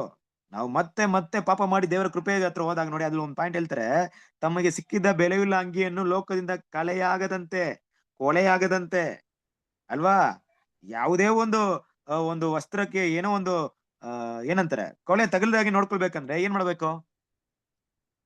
ಇವತ್ತು ನೀವು ಒಂದ್ ಡ್ರೆಸ್ ಹಾಕಿದೀವಪ್ಪ, ನಾಳೆನೂ ಅದೇ ಡ್ರೆಸ್ ಹಾಕ್ಬೇಕಂದ್ರೆ ಹೆಂಗಿರುತ್ತೆ? ನೈಟ್ ಬಂದ್ ಏನ್ ಮಾಡ್ತೀರಾ? ನೈಟ್ ಬಂದ್ರೆ ಅದು ಬಿಸ್ತೀವಿ ಬ್ರದರ್, ಮತ್ತೆ ಯೂಸ್ ಮಾಡಕ್ ಹೋಗಲ್ಲ, ಮತ್ತೆ ಯೂಸ್ ಮಾಡಿದ್ರೆ ಮತ್ತೆ ಕೊಳೆ ಒಂದೇ ಆಗುತ್ತೆ. ಒಂದ್ ಬಟ್ಟೆ ಇದೆ ಅಂದ್ರೆ, ಒಂದೇ ಒಂದ್ ಬಟ್ಟೆ ಇದೆ ಅಂತ ತಿಳ್ಕೊಳ್ಳಿ. ಇವಾಗ 2 ಬಟ್ಟೆ ಇರುತ್ತೆ ಸಾಮಾನ್ಯವಾಗಿ ಅಂತ ತಿಳ್ಕೊಳ್ಳಿ. ಒಂದ್ ಬದಲಾವಣೆ ಮಾಡ್ಕೊಬೇಕು, ಒಂದ್ ಇದ್ ಮಾಡ್ಕೊಬೇಕು. ನಾಳೆನೂ ಅದೇ ಬಟ್ಟೆ ಹಾಕೊಬೇಕು ಅಂದ್ರೆ, ಈಗ ನೋಡಿ ಮಕ್ಕಳೆಲ್ಲ ನೋಡಿರ್ತೀರಾ, ಮಕ್ಕಳಿಗೆ ಏನ್ ಮಾಡ್ತಾರೆ, ಸ್ಕೂಲಲ್ಲಿ ಯೂನಿಫಾರ್ಮ್ ಕೊಡ್ತಾರೆ. ಯೂನಿಫಾರ್ಮ್ ಕೊಳೆ ಆಗದೆ ಇರ್ಬೇಕಾದ್ರೆ ಏನ್ ಮಾಡ್ಬೇಕು? ಅದನ್ನ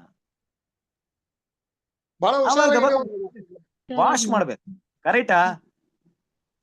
ರಾತ್ರಿ ಬಂದು ಅದನ್ನ ಒಗ್ದಾಕ್ಬೇಕು. ಈ ಮಕ್ಕಳೆಲ್ಲ ನೋಡ್ಬೇಕಾದ್ರೆ ಈ ಬೇಸಿಗೆಯಲ್ಲಿ ನಿಮ್ಗೆ ಗೊತ್ತಿರೋಂತ ವಿಷಯ, ಸಾಕ್ಸ್ ಎಲ್ಲ ಹಾಕೊಂಡು ಹೋಗ್ತಾರೆ, ಒಂದೇ ಸ್ಮೆಲ್ ಇರುತ್ತೆ.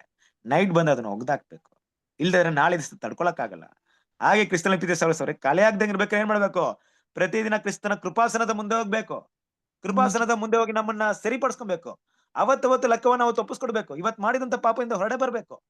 ಇವತ್ತು ಅದನ್ನ ಸೆಟಲ್ಮೆಂಟ್ ಮಾಡ್ಬೇಕು, ನಾಳೆವರೆಗೆ ಇಟ್ಕೊಬಾರ್ದು. ಇವತ್ತು ಮಾಡಿದೀನಿ ಪರವಾಗಿಲ್ಲ, ನಾಳೆ ಎಲ್ಲ ಕೇಳ್ತೀನಿ, ಒಂದ್ ವಾರ ಬಿಟ್ಟು ಕ್ಷಮಾಪಣೆ ಕೇಳ್ತೀನಿ ಅಂದ್ರೆ, ನಾಳೆ ಮಾಡಿರೋ ಪಾಪಕ್ಕೆ ಪಾಪ ಬೆಳ್ಕೊಂಡು ನಮ್ಗೆ ಕೊಟ್ಟಿರುವಂತ ವೈಟ್ ಡ್ರೆಸ್ ಏನಾಗಿರುತ್ತೆ ಗೊತ್ತಾ? ಏನ್ ಕಲರ್ ಆಗಿರುತ್ತೆ ಗೊತ್ತಾ? Block dress ಆಗ್ಬಿಡಿ. ಹೋಗ್ಬೇಕಾಗುತ್ತಾ? ಬಿಸಿನೀರ್ ಹಾಕ್ಬೇಕು. ಮಹಾಸಮುಗ ಆಗ್ಬಿಡ್ತೀವಿ ಕ್ರಿಸ್ತನ ಪ್ರೀತಿಯ ಸಹೋದರರೇ. ಇದೇ ಹೇಳ್ತಾರದು. ಪ್ರತಿ ದಿನ ಅದನ್ನ ಕ್ಲಿಯರ್ ಮಾಡ್ಕೊಂಡು ಹೋಗಿ ಆ ಬಟ್ಟೆನ ಕಾಪಾಡ್ಕೊಂಡು ನೆಕ್ಸ್ಟ್ ಏನ್ ಮಾಡ್ಬೇಕು ಗೊತ್ತಾ? ಆ ಬಟ್ಟೆಗೆ ಕಸೂತಿ ಕೆಲಸವನ್ನು ಮಾಡ್ಬೇಕು. ಎಂಬ್ರಾಯ್ಡ್ರಿ ವರ್ಕ್ ಮಾಡ್ಬೇಕಾ? ಎಂಬ್ರಾಯ್ಡ್ರಿ ವರ್ಕ್ ಅಂದ್ರೆ ಏನು? ಏನ್ ಎಂಬ್ರಾಯ್ಡ್ರಿ ವರ್ಕ್ ಮಾಡ್ತಾ ಇದ್ರಾ?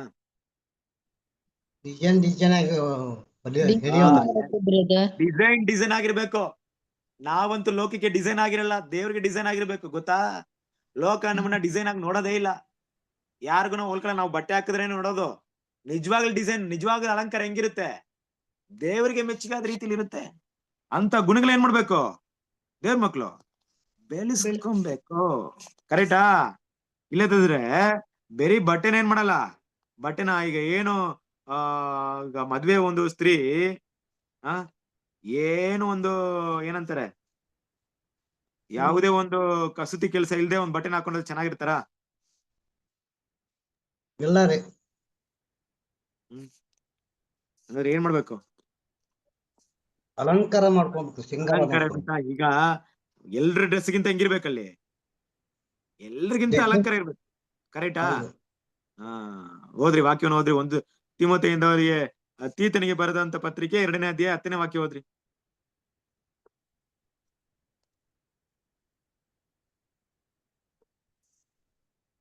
ಅದು ಬೇಡ, 1 ಪೇತ್ರ 3:3 ಓದ್ಬಿಡ್ರಿ.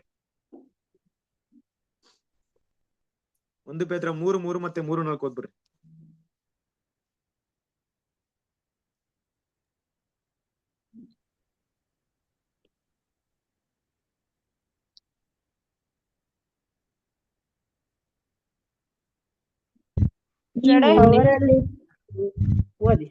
ಭಯಭರಿತರಾಗಿಯೂ ನಡೆದುಕೊಳ್ಳುವುದನ್ನು ಅವರು ನೋಡಿ ವಾಕ್ಯ ಬ್ರದರ್ ಕರೆಂಟ್ ಐತಿ, ಯಾರಾದ್ರೂ ಓದ್ರಿ ಸಿಸ್ಟರ್, ಚೆನ್ನಾಗಿ ಓದ್ರಿ. ನಮ್ಮ ಸಿಸ್ಟರ್ ಓದ್ರಿ 3ನೇ ಅಧ್ಯಾಯ 3ನೇ ವಾಕ್ಯ.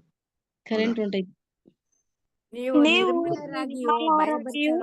ಭಯಭರಿತರಾಗಿಯೂ ನಡೆದುಕೊಳ್ಳುವುದನ್ನು ಅವರು ನೋಡಿ ವಾಕ್ಯೋಪದೇಶವಿಲ್ಲದೆ ತಮ್ಮ ಹೆಂಡತಿಯರಾದ ನಿಮ್ಮ ನಡತೆಯಿಂದಲೇ ಸನ್ಮಾರ್ಗಕ್ಕೆ ಬಂದಾರು. ಸಿಸ್ಟರ್ 1 ಪೇತ್ರ 3ನೇ ಅಧ್ಯಾಯ 3ನೇ ವಾಕ್ಯ ಓದ್ರಿ. 1 ಪೇತ್ರ 3ನೇ ಅಧ್ಯಾಯ 3ನೇ ವಾಕ್ಯ.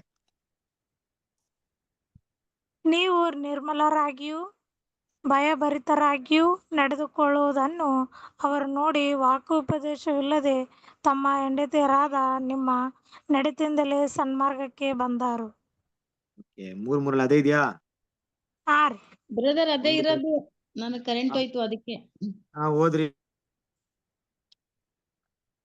3ನೇ ನೀವು ನಿರ್ಮಲರಾಗಿಯೂ ಭಯಭರಿತರಾಗಿಯೂ ನಡೆದುಕೊಳ್ಳುವುದನ್ನು ಅವರು ನೋಡಿ ವಾಕ್ಯೋಪದೇಶವಿಲ್ಲದೆ ತಮ್ಮ ಹೆಂಡತಿಯರಾದ ನಿಮ್ಮ ಸನ್ಮಾರ್ಗಕ್ಕೆ ಬಂದಾರು. ಜನ ಎಳೆದುಕೊಳ್ಳುವುದು ಚಿನ್ನದ ಒಡವೆಗಳನ್ನು ಇಟ್ಟುಕೊಳ್ಳುವುದು, ವಸ್ತ್ರಗಳನ್ನು ಧರಿಸಿಕೊಳ್ಳುವುದು, ಈ ಮೊದಲಾದ ಹೊರಗಣ ಸಿಂಗಾರವೇ ನಿಮ್ಮ ಅಲಂಕಾರವಾಗಿರಬಾರದು. ನಿಲ್ಲಿಸ್ರಿ ಈಗ ಒಂದ್ ನಿಮಿಷ. ಯಾರಿಗೆ ಹೇಳ್ತಾ ಇದಾರೆ ಈ ಮಾತೀಗ? ಸ್ತ್ರೀಯರಿಗೆ. ಸ್ತ್ರೀಯರಿಗೆ ಹೇಳ್ತಾ ಇದಾರೆ. ಈಗ ನಾವ್ ಏನ್ ತಿಳ್ಕೊಳ್ತೀವಿ? ಬೇರೆ ಸ್ತ್ರೀಯರಿಗೆ ಹೇಳ್ತೀವಿ ಅಂತ ಹೇಳ್ತಾರೆ ಅಂತ ತಿಳ್ಕೊಳ್ತೀವಿ ಅಲ್ವಾ? ಸ್ತ್ರೀಯರಂದ್ರೆ ಇಲ್ಲಿ ಏನಪ್ಪಾ ಅಂದ್ರೆ ಮುಖ್ಯವಾಗಿ ನಾವು ಕೂಡ ಮೊದಲಿಂಗಿತಿನೇ. ಸ್ತ್ರೀ ಅಂದ್ರೆ ನಾವೆಲ್ಲರೂ ಕೂಡ ಒಂದ್ ರೀತಿಲಿ ಸ್ತ್ರೀ. ಯಾವ ರೀತಿಲಿ?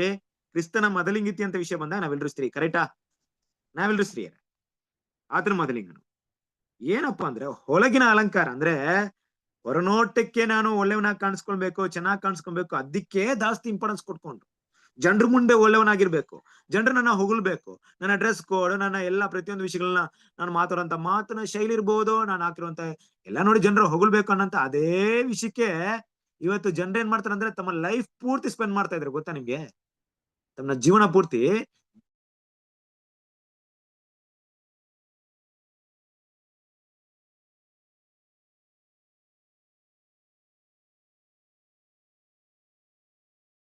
ಒಂದು ಗುಣಗಿರ್ಬೇಕು. ಕಂಟಿನ್ಯೂ ಮಾಡ್ರಿ ಆ ವಾಕ್ಯವನ್ನ.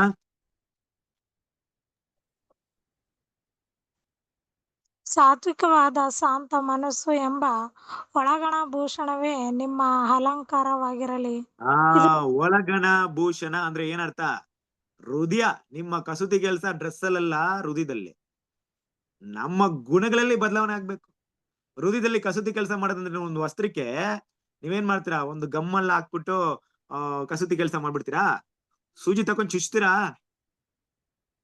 ಚುಚ್ಚಿ ಏನ್ ಮಾಡ್ಬೇಕು? ಸೂಜಿಂದ. ಈ ಕಸೂತಿ ಕೆಲಸ ಮಾಡೋರ್ ಗೊತ್ತು ಹೇಗಿದೆ ಅಂದ್ಬಿಟ್ಟು, ಕರೆಕ್ಟ್ ಅಲ್ವಾ? ಹಾಗೆ ಕ್ರಿಸ್ತನ ಪಿತೇಸರೇ, ಈ ಕಸೂತಿ ಕೆಲಸ ಏನ್ ಸುಮ್ನೆ ಆಗಲ್ಲ. ಹೇಗಾಗುತ್ತೋ ಗೊತ್ತಾ ಅದು ಕಸೂತಿ ಕೆಲಸ?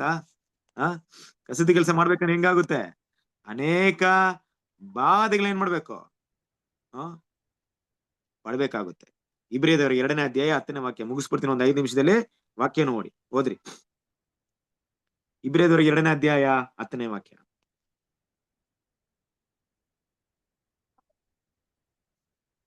ಸಮಸ್ತವು ಯಾವನಿಗೋಸ್ಕರವೂ ಯಾವನಿಂದಲೂ ಉಂಟಾಯಿತೋ ಅವನು ಬಹು ಮಂದಿ ಪುತ್ರರನ್ನು ಪ್ರಭಾವಕ್ಕೆ ಸೇರಿಸುವಲ್ಲಿ ಅವರ ರಕ್ಷಣಾಕರ್ತನನ್ನು ಬಾಧೆಗಳ ಮೂಲಕ ಸಿದ್ಧಿಗೆ ತರುವುದು ಆತನಿಗೆ ಯುಕ್ತವಾಗಿತ್ತು. ನೋಡಿದ್ರ? ಬಾಧೆಗಳ ಮೂಲಕ ಸಿದ್ಧಿಗೆ ತರೋದು. ನಮಗೂ ಕೂಡ ದೇವ್ರ ಕ್ರಿಸ್ತನ ಪಿತೇಸರೇ ನಮ್ಮ ಕಸೂತಿ ಕೆಲಸ ಅಂದ್ರೆ ಏನಪ್ಪಾ ಅಂದ್ರೆ ಸಿಂಪಲ್ ಆಗಿ ನೀವು ಅರ್ಥ ಆಗೋ ರೀತಿಯಲ್ಲಿ ಹೇಳ್ಬೇಕಾರೆ, ನಾನು ಏನೋ ಹೇಳ್ತಾ ಇರ್ತೀನಿ, ನೀವೇನ ಕೇಳ್ಕೊಂಡಿರ್ತೀರಾ, ಕೊನೆಗೆ ಪಾಠದಲ್ಲಿ ಬ್ರದರ್ ಎಲ್ ಸ್ಟಾರ್ಟ್ ಮಾಡೋದು ಎಲ್ ಮುಗಿಸಿದ್ರೆ ಏನೋ ಗೊತ್ತಿಲ್ಲ ಅನ್ಕೊಂಡ್ಬಿಡ್ತೀರಾ. ಕಸೂತಿ ಕೆಲಸ ಅಂದ್ರೆ ಒಳ್ಳೇದನ್ನ ಮಾಡಿ ಕೆಟ್ಟದನ್ನ ಅನುಭವಿಸ್ಬೇಕು, ನೀತಿಗೋಸ್ಕರ ಕಷ್ಟ ಬರ್ಬೇಕು. ನೋಡಿ, ನೀತಿ ಬೇರೆ. ನೀತಿ ಅಂದ್ರೆ ಏನ್ ಗೊತ್ತಾ? ನೋಡಿ, ಒಬ್ರು ನಮ್ಗೆ ಏನೋ ಕೊಟ್ಟಿರ್ತಾರೆ ಅಂತ ಇಟ್ಕೊಳ್ಳಿ, ನಾವು ಅವ್ರಿಗೆ ವಾಪಸ್ ಕೊಡ್ತೀವಿ, ಅದು ನೀತಿ. ಆದ್ರೆ ಪ್ರೀತಿ ಅಂದ್ರೆ ಅವರು ಎದುರು ನೋಡಕ್ಕಿಂತ ಅಧಿಕವಾಗಿ ಮಾಡೋದು. ಈಗ ಯಾರಾದ್ರೂ ನಮ್ಗೆ ಕೊಡೋದನ್ನ ರಿಟರ್ನ್ ಕೊಡೋದು ಖಂಡಿತ ಮಾಡ್ಲೇಬೇಕು, ಮಾಡದಿದ್ರೆ ತಪ್ಪು ಅಲ್ವಾ? ನಾವು ಏನೋ ಇದಿರ್ತೀವ, ಆದ್ರೆ ನಾವು ಕೊಟ್ಟಿಕ್ಕಿಂತ ಹೆಚ್ಚಾಗಿ ಯಾರು ನಮ್ಮ ಹತ್ರ ಎಕ್ಸೆಪ್ಟ್ ಮಾಡಂಗಿಲ್ಲ. ಕೊಡ್ಲೇಬೇಕಂತ ಕಡ್ಡಾಯ ಇಲ್ಲ, ಆದ್ರೆ ನಾವು ಕೊಡಿದ್ರೆ ನಮ್ ಕೈಲಿದೆ. ಪ್ರೀತಿಗೆ ಯಾರು ಏನ್ ಮಾಡಂಗಿಲ್ಲ, ನಮ್ಮನ್ನ ಕಡ್ಡಾಯ ಮಾಡಂಗಿಲ್ಲ. ಯಾಕೆ ಪ್ರೀತಿ ತೋರಿಸ್ತಿಲ್ಲ ನೀವು? ಪ್ರೀತಿ ನಮ್ಮಿಂದನೇ ಬರುತ್ತೆ. ಪ್ರೀತಿನ ಯಾರು ಕಡ್ಡಾಯ ಮಾಡೋಂಗಿಲ್ಲ ಅಲ್ವಾ? ಪ್ರೀತಿನ ನಾವು ತ್ಯಾಗದಿಂದ ಮಾಡ್ತೀವಿ. ಹಾಗೆ ಕ್ರಿಸ್ತನ ಪಿತೇಸರೇ, ನಮ್ಮ ಕರ್ತನಾದ ಯೇಸು ಕ್ರಿಸ್ತನು ಆ ಒಂದು ತ್ಯಾಗ ಮಾಡಿದ್ದಕ್ಕೆ ನಮ್ಗೆ ವಸ್ತ್ರ ಸಿಕ್ತು. ನಮ್ಮ ಒಂದು ತ್ಯಾಗದಿಂದಲೇ ಅದು ಕಸೂತಿ ಕೆಲಸ ಆಗುತ್ತೆ. ಕ್ರಿಸ್ತನಿದ್ದಂತ ಗುಣಗಳೇನಾಗುತ್ತೆ? ಬೆಳೆಯುತ್ತೆ. ಕರೆಕ್ಟಾ? ನಮ್ಮನ್ನು ಕೂಡ ಬಾಧೆಗಳ ಮೂಲಕ ಏನ್ ಮಾಡ್ತಾರೆ? ದೇವರು ಸಿದ್ಧಿಗೆ ತರ್ತಾರೆ. ಬಾಧೆಗಳು ಅಂದ್ರೆ ಕ್ರಿಸ್ತನಿಗೋಸ್ಕರ ಕಷ್ಟಪಡೋದನ್ನ ಕಲಿಬೇಕು ದೇವ್ರ ಮಕ್ಕಳು. ಕ್ರಿಸ್ತನಿಗೋಸ್ಕರ ಕಷ್ಟಪಡೋದಂದ್ರೆ ಏನಪ್ಪಾ ಅಂದ್ರೆ ಒಳ್ಳೇದನ್ನ ಮಾಡ್ತಾ ಇರ್ತೀವಿ, ಕೆಟ್ಟದನ್ನ ಅನುಭವಿಸ್ತಾ ಇರ್ತೀವಿ. ಆದ್ರೆ ನಾವು ಒಳ್ಳೇದ್ ಮಾಡಿ ಕೆಟ್ಟದ್ ಅನುಭವಿಸಿ ತಡ್ಕೊಳಕ್ಕಾಗುತ್ತಾ? ಯಾರಿಗಾದ್ರೂ ಏನೋ ಸುವಾರ್ತೆಗೋಸ್ಕರ ಹೆಲ್ಪ್ ಮಾಡಿರ್ತೀವಿ, ನೀವು ಕಷ್ಟಪಟ್ಟಿರ್ತೀರಾ, ಒಂದಿನ ಕಷ್ಟ ಪಟ್ಕೊಂಡು ಹೋಗಿ ಅವ್ರು ಸಹಾಯ ಮಾಡಿರ್ತೀರಾ. ಅವ್ರ ಏನ್ ಮಾಡ್ತಾರೆ ನಿಮ್ ಬಗ್ಗೆ? ನಮ್ ಬ್ರದರ್ ಬಂದ್ರು, ನಮ್ಗೆ ಇಷ್ಟೆಲ್ಲ ಹೆಲ್ಪ್ ಮಾಡಿದ್ರು ನಮ್ ಬಡಿ ಹೇಳಿದ್ರು ನಮ್ಗೆ ತುಂಬಾ ಸಂತೋಷ ಆಗುತ್ತೆ. ಅದೇ ಬ್ರದರ್ ಸಿಸ್ಟರ್ ನಿಮ್ ಬಗ್ಗೆ, ಬ್ರದರ್ ಅವ್ರು ಇದಾರಲ್ವಾ, ಯಾಕೆ ಕೇಳ್ತೀರಾ, ಅವ್ರು ಏನ್ ಮಾಡಿದ್ರು ಗೊತ್ತಾ ಅನ್ಬಿಟ್ರೆ ನಿಮ್ ಮನಸ್ಸೇನಾಗುತ್ತೆ? ಈ ತರ ಬರುತ್ತೆ ಮಾತು. ನಾನ್ ಎಷ್ಟು ಕಷ್ಟಪಟ್ಟು ನನ್ನ ಸಮಯ, ನನ್ನ ಟೈಮ್ ಎಲ್ಲ ಬಿಟ್ಟು ಕಷ್ಟಪಟ್ಕೊಂಡು ಕೆಲಸ ಮಾಡಿದ್ರೆ ಹಿಂಗ್ ಅನ್ಬಿಟ್ರು, ಇನ್ಮೇಲೆ ನಾನ್ ಯಾರಿಗೂ ಏನು ಮಾಡೋಕೆ ಹೋಗಲ್ಲ ಅನ್ಬಿಡ್ತೀರಾ. ನಿರಾಶೆ ಆಗ್ಬಿಟ್ರಿ. ಒಳ್ಳೇದ್ ಮಾಡಿ ಕೆಟ್ಟದ್ ಅನುಭವಿಸ್ಬೇಕು. ಕಷ್ಟನೇ ಕ್ರಿಸ್ತನ ಪಿತೇಸರೇ. ಹೇಳೋದು ನಂಗೂ ಕಷ್ಟ, ಕೆಲವ್ರು ನಿಮ್ಗೂ ಕಷ್ಟ. ಆದ್ರೆ ಕಸೂತಿ ಕೆಲಸ ಎಲ್ಲಿ ನಡೆಯುತ್ತೆ ಗೊತ್ತಾ? ಇಲ್ಲೇ ನಡೆಯುತ್ತೆ. ಎಂಬ್ರಾಯ್ಡರಿ ವರ್ಕ್ ಎಲ್ಲಿ ನಡೆಯುತ್ತೆ? ಇಲ್ಲೇ ನಡೆಯುತ್ತೆ. ಯೇಸು ಕ್ರಿಸ್ತರು ಏನ್ ಮಾಡಿದ್ರು? ಇದೇ ರೀತಿ ಗುಣಗಳ ತೋರಿಸಿದ್ರು. ಹಾಗೆ ಯಾರೊಬ್ರು ಈ ಕಸೂತಿ ಕೆಲಸ ಮಾಡ್ತಾರೋ ಅವ್ರು ಮಾತ್ರ ಆ ಸಭೆ ಆಗಿರ್ತಾರೆ. ಅಂದ್ರೆ ಯೇಸು ಕ್ರಿಸ್ತನ ನಿಲುವಂಗಿನ ಸಭೆಗೆ ಏನಕ್ಕಪ್ಪ ಕೊಟ್ರು ಅಂದ್ರೆ ಸುಮ್ನೆ ಇಟ್ಕೊಳಕ್ಕಲ್ಲ, ಎಂಬ್ರಾಯ್ಡಿ ವರ್ಕ್ ಮಾಡಕ್ಕೆ, ಕ್ರಿಸ್ತನ ಮೊದಲಿಗಿತ್ತಿಯಾಗಿ ಪ್ರಿಪೇರ್ ಆಗೋದಿಕ್ಕೆ. ಇವತ್ತು ನಮ್ಮ ಮುಂದೆ ಆ ನಿಲುವಂಗಿ ಬಂದಿದೆ. ಕ್ರಿಸ್ತನ ಪ್ರೀತಿಯ ಸಹೋದರರು ಎಷ್ಟು ಜನರು ಈ ಕಸೂತಿ ಕೆಲಸವನ್ನ ಮಾಡ್ತಾ ಇದೀವಿ ಅನ್ನೋದು ನಮ್ಮ ಕೈಲಿದೆ. ಆದ್ರೆ ಒಂದು ದಿನ ಮದ್ವೆಗೆ ಮೊದಲಿಗಿತ್ತಿ ಆಗೋದಿಕ್ಕೆ ಆ ವಸ್ತ್ರನ ಹಾಕೊಂಡ್ ಬನ್ನಿ ಅಂತ ಕರೀತಾರೆ. ನಾವೇನಾದ್ರೂ ಕಸೂತಿ ಕೆಲಸ ಮಾಡದೇ ಇದ್ರೆ ಆ ಒಂದು ವಸ್ತ್ರ ಹಾಕೊಂಡ್ರೆ ಮೊದಲಿಂಗಿದ್ದಿ ತರ ಕಾಣಿಸ್ಕೊಳ್ತೀವ ಅಂದ್ರೆ ಕಾಣಿಸ್ಕೊಳಲ್ಲ. ಕಾಣಿಸ್ಕೊಳ್ದೇ ಇದ್ರೆ ಏನ್ ಮಾಡ್ತಾರೆ ಹೇಳಿ? ನಾವು ಕಳ್ಕೊಳ್ತೀವಿ. ಕ್ರಿಸ್ತನ ಪ್ರೀತಿಯ ಸಹೋದರರೇ, ಆದ್ರಿಂದ ನಮಗೆ ಸಿಕ್ಕಿರುವಂತ ಈ ಅವಕಾಶ, ಕೃಪೆನ ಸ್ವಲ್ಪ ಮೆಡಿಟೇಟ್ ಮಾಡ್ಕೊಳ್ಳಿ. ಬರುವಂತ ಒಂದು ಕರ್ತನ ಭೋಜನದಲ್ಲಿ ನಮ್ಗೆ ಮತ್ತೆ ಕ್ರಿಸ್ತನಿಗೋಸ್ಕರ ಬಾಧೆಗಳನ್ನ ಸಹಿಸ್ಕೊಳ್ಳಕ್ಕೆ ದೇವರು ಸಮಯ ಕೊಟ್ಟಿದ್ದಾರೆ ಅಲ್ವಾ? ಕೊನೆ ಒಂದು ವಾಕ್ಯವನ್ನು ಓದಿ ಏನ್ ಮಾಡೋಣ, ಈ ಒಂದು ಪಾಠವನ್ನ ನಾವು ಮುಗಿಸೋಣ. ವಾಕ್ಯವನ್ನ ಓದಿ 1 ಪೇತ್ರದವರಿಗೆ 5ನೇ ಅಧ್ಯಾಯ 10ನೇ ವಾಕ್ಯ.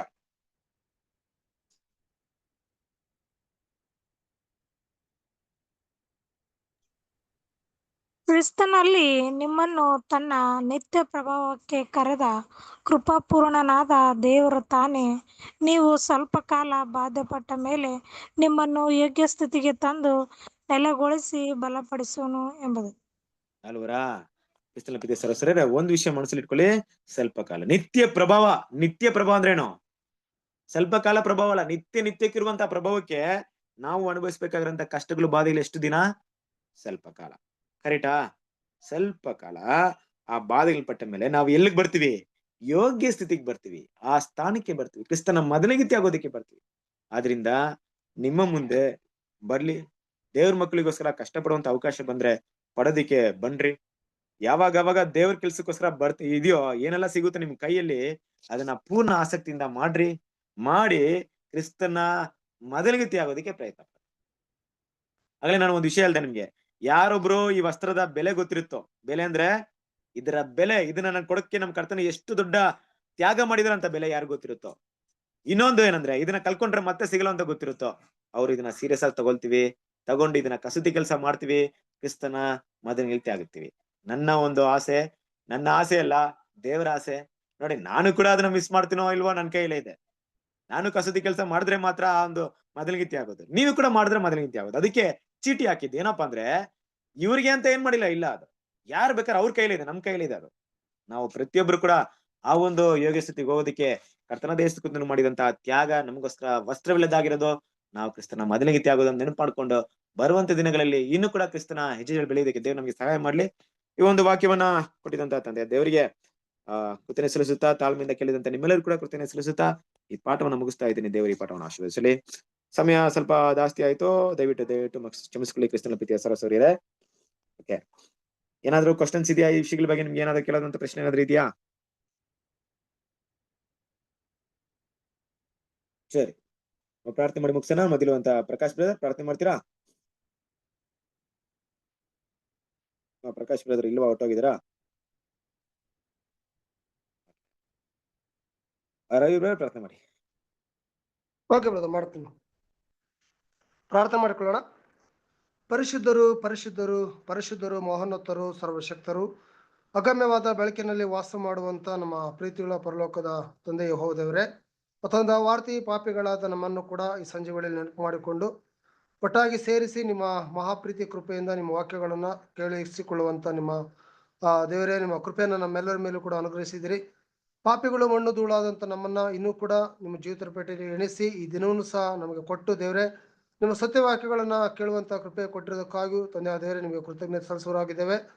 ಮತ್ತೊಂದು ಆವರ್ತಿ ದೇವರೇ, ಮುಂದೆ ಬರುವಂತ ಒಂದು ವಿಶೇಷವಾದ ಒಂದು ನಿಮ್ಮ ಪ್ರಭುರಾತ್ರಿ ದಿನಕ್ಕಾಗಿ ಕೂಡ ದೇವರೇ ನಾವು ಹೃದಯದಲ್ಲಿ ಸಿದ್ಧಪಡಿಸಿಕೊಂಡು ದೇವರೇ, ಪಾಪಗಳನ್ನು ನಾವು ಮಾಡಿದಾಗ ದೇವರೇ ನಿಮ್ಮ ಪ್ರೀತಿಯಲ್ಲಿ ನೆಲೆಗೊಂಡು, ನಿಮ್ಮ ವಾಕ್ಯಗಳಲ್ಲಿ ನೆಲೆಗೊಂಡು, ನಿಮ್ಮ ಪ್ರೀತಿ ಒಬ್ಬನೇ ಮಗನಾಗಿರುವಂತಹ ಕ್ರಿಸ್ತನ ಒಂದು ಗುಣ ಸ್ವಭಾವಗಳಲ್ಲಿ, ಹೆಜ್ಜೆಜಾಡುಗಳಲ್ಲಿ ನಾವು ಪರಿವರ್ತನೆ ಹೊಂದಿ ದೇವರೇ, ಇನ್ನೂ ಹೆಚ್ಚಾದ ಮಾರ್ಪಾಡುಗಳನ್ನು ನಾವು ಕೂಡ ನಡೆಸಿ ಬಲಪಡಿಸಿ ಬಂದಿರುವಂಥ ಬಾರದಿರುವಂಥ ಎಲ್ಲ ಸಹೋದರಿಗಳನ್ನು ದೇವರೇ ವಿಶೇಷವಾಗಿ ಆಶೀರ್ವಾದ ಮಾಡಿರಿ. ವಾಕ್ಯ ಹಂಚಿಕೊಟ್ಟಂಥ ಸಹೋದರನು ಕೂಡ ಅವ್ರ ಕುಟುಂಬವನ್ನು ಕೂಡ ಆಶೀರ್ವಾದ ಮಾಡಿದ್ದೇವೆ. ಇನ್ನೂ ಹೆಚ್ಚಾದ ದಿನಗಳಲ್ಲಿ ನಿಮ್ಮ ವಾಕ್ಯಗಳನ್ನು ಕಲಿಸಿಕೊಡುವಂಥ ನಿಮ್ಮ ಪವಿತ್ರಾತ್ಮ ಶಕ್ತಿಯನ್ನು ಕೊಟ್ಟು ಆ ಸಹೋದರಿಗೆ ನೀವು ನಡೆಸಿ ಎಂಬುದನ್ನು ಬೇಡಿಕೊಳ್ಳೋರಾಗಿದ್ದೇವೆ. ತಂದೆ ದೇವರೇ, ಇದುವರೆಗೂ ಆರಂಭದಿಂದ ಅಂತ್ಯದವರೆಗೂ ಎಲ್ಲರ ಮೇಲೆ ನಿಮ್ಮ ದೈವಿಕ ಕೃಪೆ ಇಳಿದಿದ್ದಕ್ಕಾಗಿ, ಅಪ್ಪ ನೀವು ನಮ್ಮ ಮಧ್ಯದಲ್ಲಿ ಇದ್ದು ನಡೆಸಿಕೊಟ್ಟಿದ್ದಕ್ಕಾಗಿ ನಿಮ್ಮ ಪ್ರಸನ್ನತೆಗಾಗಿ ನಾವು ಬೇಡಿಕೊಳ್ಳುತ್ತಾ, ಈ ಚಿಕ್ಕ ಪ್ರಾರ್ಥನೆಯನ್ನು ನಿಮ್ಮ ಪ್ರೀತಿಯ ಒಬ್ಬನೇ ಮಗನು, ನಮ್ಮೆಲ್ಲರ ಕರ್ತನು, ನಮ್ಮ ರಕ್ಷಕನು, ಒಡೆಯನು, ವಿಮೋಚಕನು ಆಗಿರುವ ನಜರೇತಿನ ಯೇಸು ಕ್ರಿಸ್ತನ ಪರಿಶುದ್ಧ ನಾಮದಲ್ಲಿ ಪ್ರಾರ್ಥಿಸಿ ಬೇಡಿ ಹೊಂದಿಕೊಂಡಿದ್ದೇವೆ ನಮ್ಮ ಪರಲೋಕದ ತಂದೆಯೇ. Amen. Thank you brother. Amen. Thank you brother. ಕ್ರಿಸ್ತನಲ್ಲಿ ಪ್ರೀತಿಯ ಸಹೋದರರೇ, ಎಲ್ಲರಿಗೂ ನಮಸ್ತೆ. ಎಲ್ಲರಿಗೆ ನಮಸ್ತೆ ರೀ. ನಮಸ್ತೆ. ಎಲ್ಲರಿಗೂ ನಮ್ಮ ನಮಸ್ಕಾರಗಳು. ನಮಸ್ತೆ. Good night. ಎಲ್ಲ ನಮಸ್ತೆ. Brother good night. ದೇವರು ನಿಮ್ಮನ್ನು ಆಶೀರ್ವದಿಸಲಿ. ನಮಸ್ತೆ ರೀ ಬ್ರದರ್. ಎಲ್ಲರಿಗೂ ನಮಸ್ತೆ. ನಮಸ್ತೆ ಬ್ರದರ್ಸ್ ಅಂಡ್ ಸಿಸ್ಟರ್ಸ್. ಎಲ್ಲರಿಗೂ ನಮಸ್ತೆ. ನಮಸ್ತೆ. ಎಲ್ಲರಿಗೂ ಬ್ರದರ್ ಸಿಸ್ಟರ್ಗೆ ನಮಸ್ತೆ ಎಲ್ಲರಿಗೂ. Good night. ಎಲ್ಲ ನಮಸ್ತೆ. ಗುಡ್ ನೈಟ್ ರೀ. ಎಲ್ಲರಿಗೆ ನಮಸ್ಕಾರ. ಎಲ್ಲರಿಗೂ ನಮಸ್ತೆ. ಕ್ರಿಸ್ತನಲ್ಲಿ ಪ್ರೀತಿಯ ಸಹೋದರರೇ, ಎಲ್ರಿಗೋಸ್ಕರ ಪ್ರಾರ್ಥನೆ ಮಾಡಿ ಪಾತ್ರಲ್ಲಿ ಪಾರ್ಟಿಸಿಪೇಟ್ ಆಗ್ರಿ. ದೇವ್ರು ನಿಮ್ಮೆಲ್ಲರನ್ನು ಆಶೀರ್ವದಿಸಲಿ. ಓಕೆನಾ? ಎಲ್ಲ ಪ್ರಿಪೇರ್ ಆಗ್ರಿ. ಮೋಸ್ಟ್ಲಿ ನಾನು ನೆಕ್ಸ್ಟ್ 2 weeks 2 days ಸಿಗಲ್ಲ ನಿಮ್ಗೆ. ನೋಡೋಣ, ದೇವರಿಗೆ ಚಿತ್ತವಾದ್ರೆ ಇಲ್ಲಿ ನಾವು ಮೀಟ್ ಆಗೋಣ. ಓಕೆನಾ? Thank you. God bless you all. Good night. ಎಲ್ಲರನ್ನು ಆಶೀರ್ವದಿಸಲಿ. Thank you. Good night. Take care. Bye.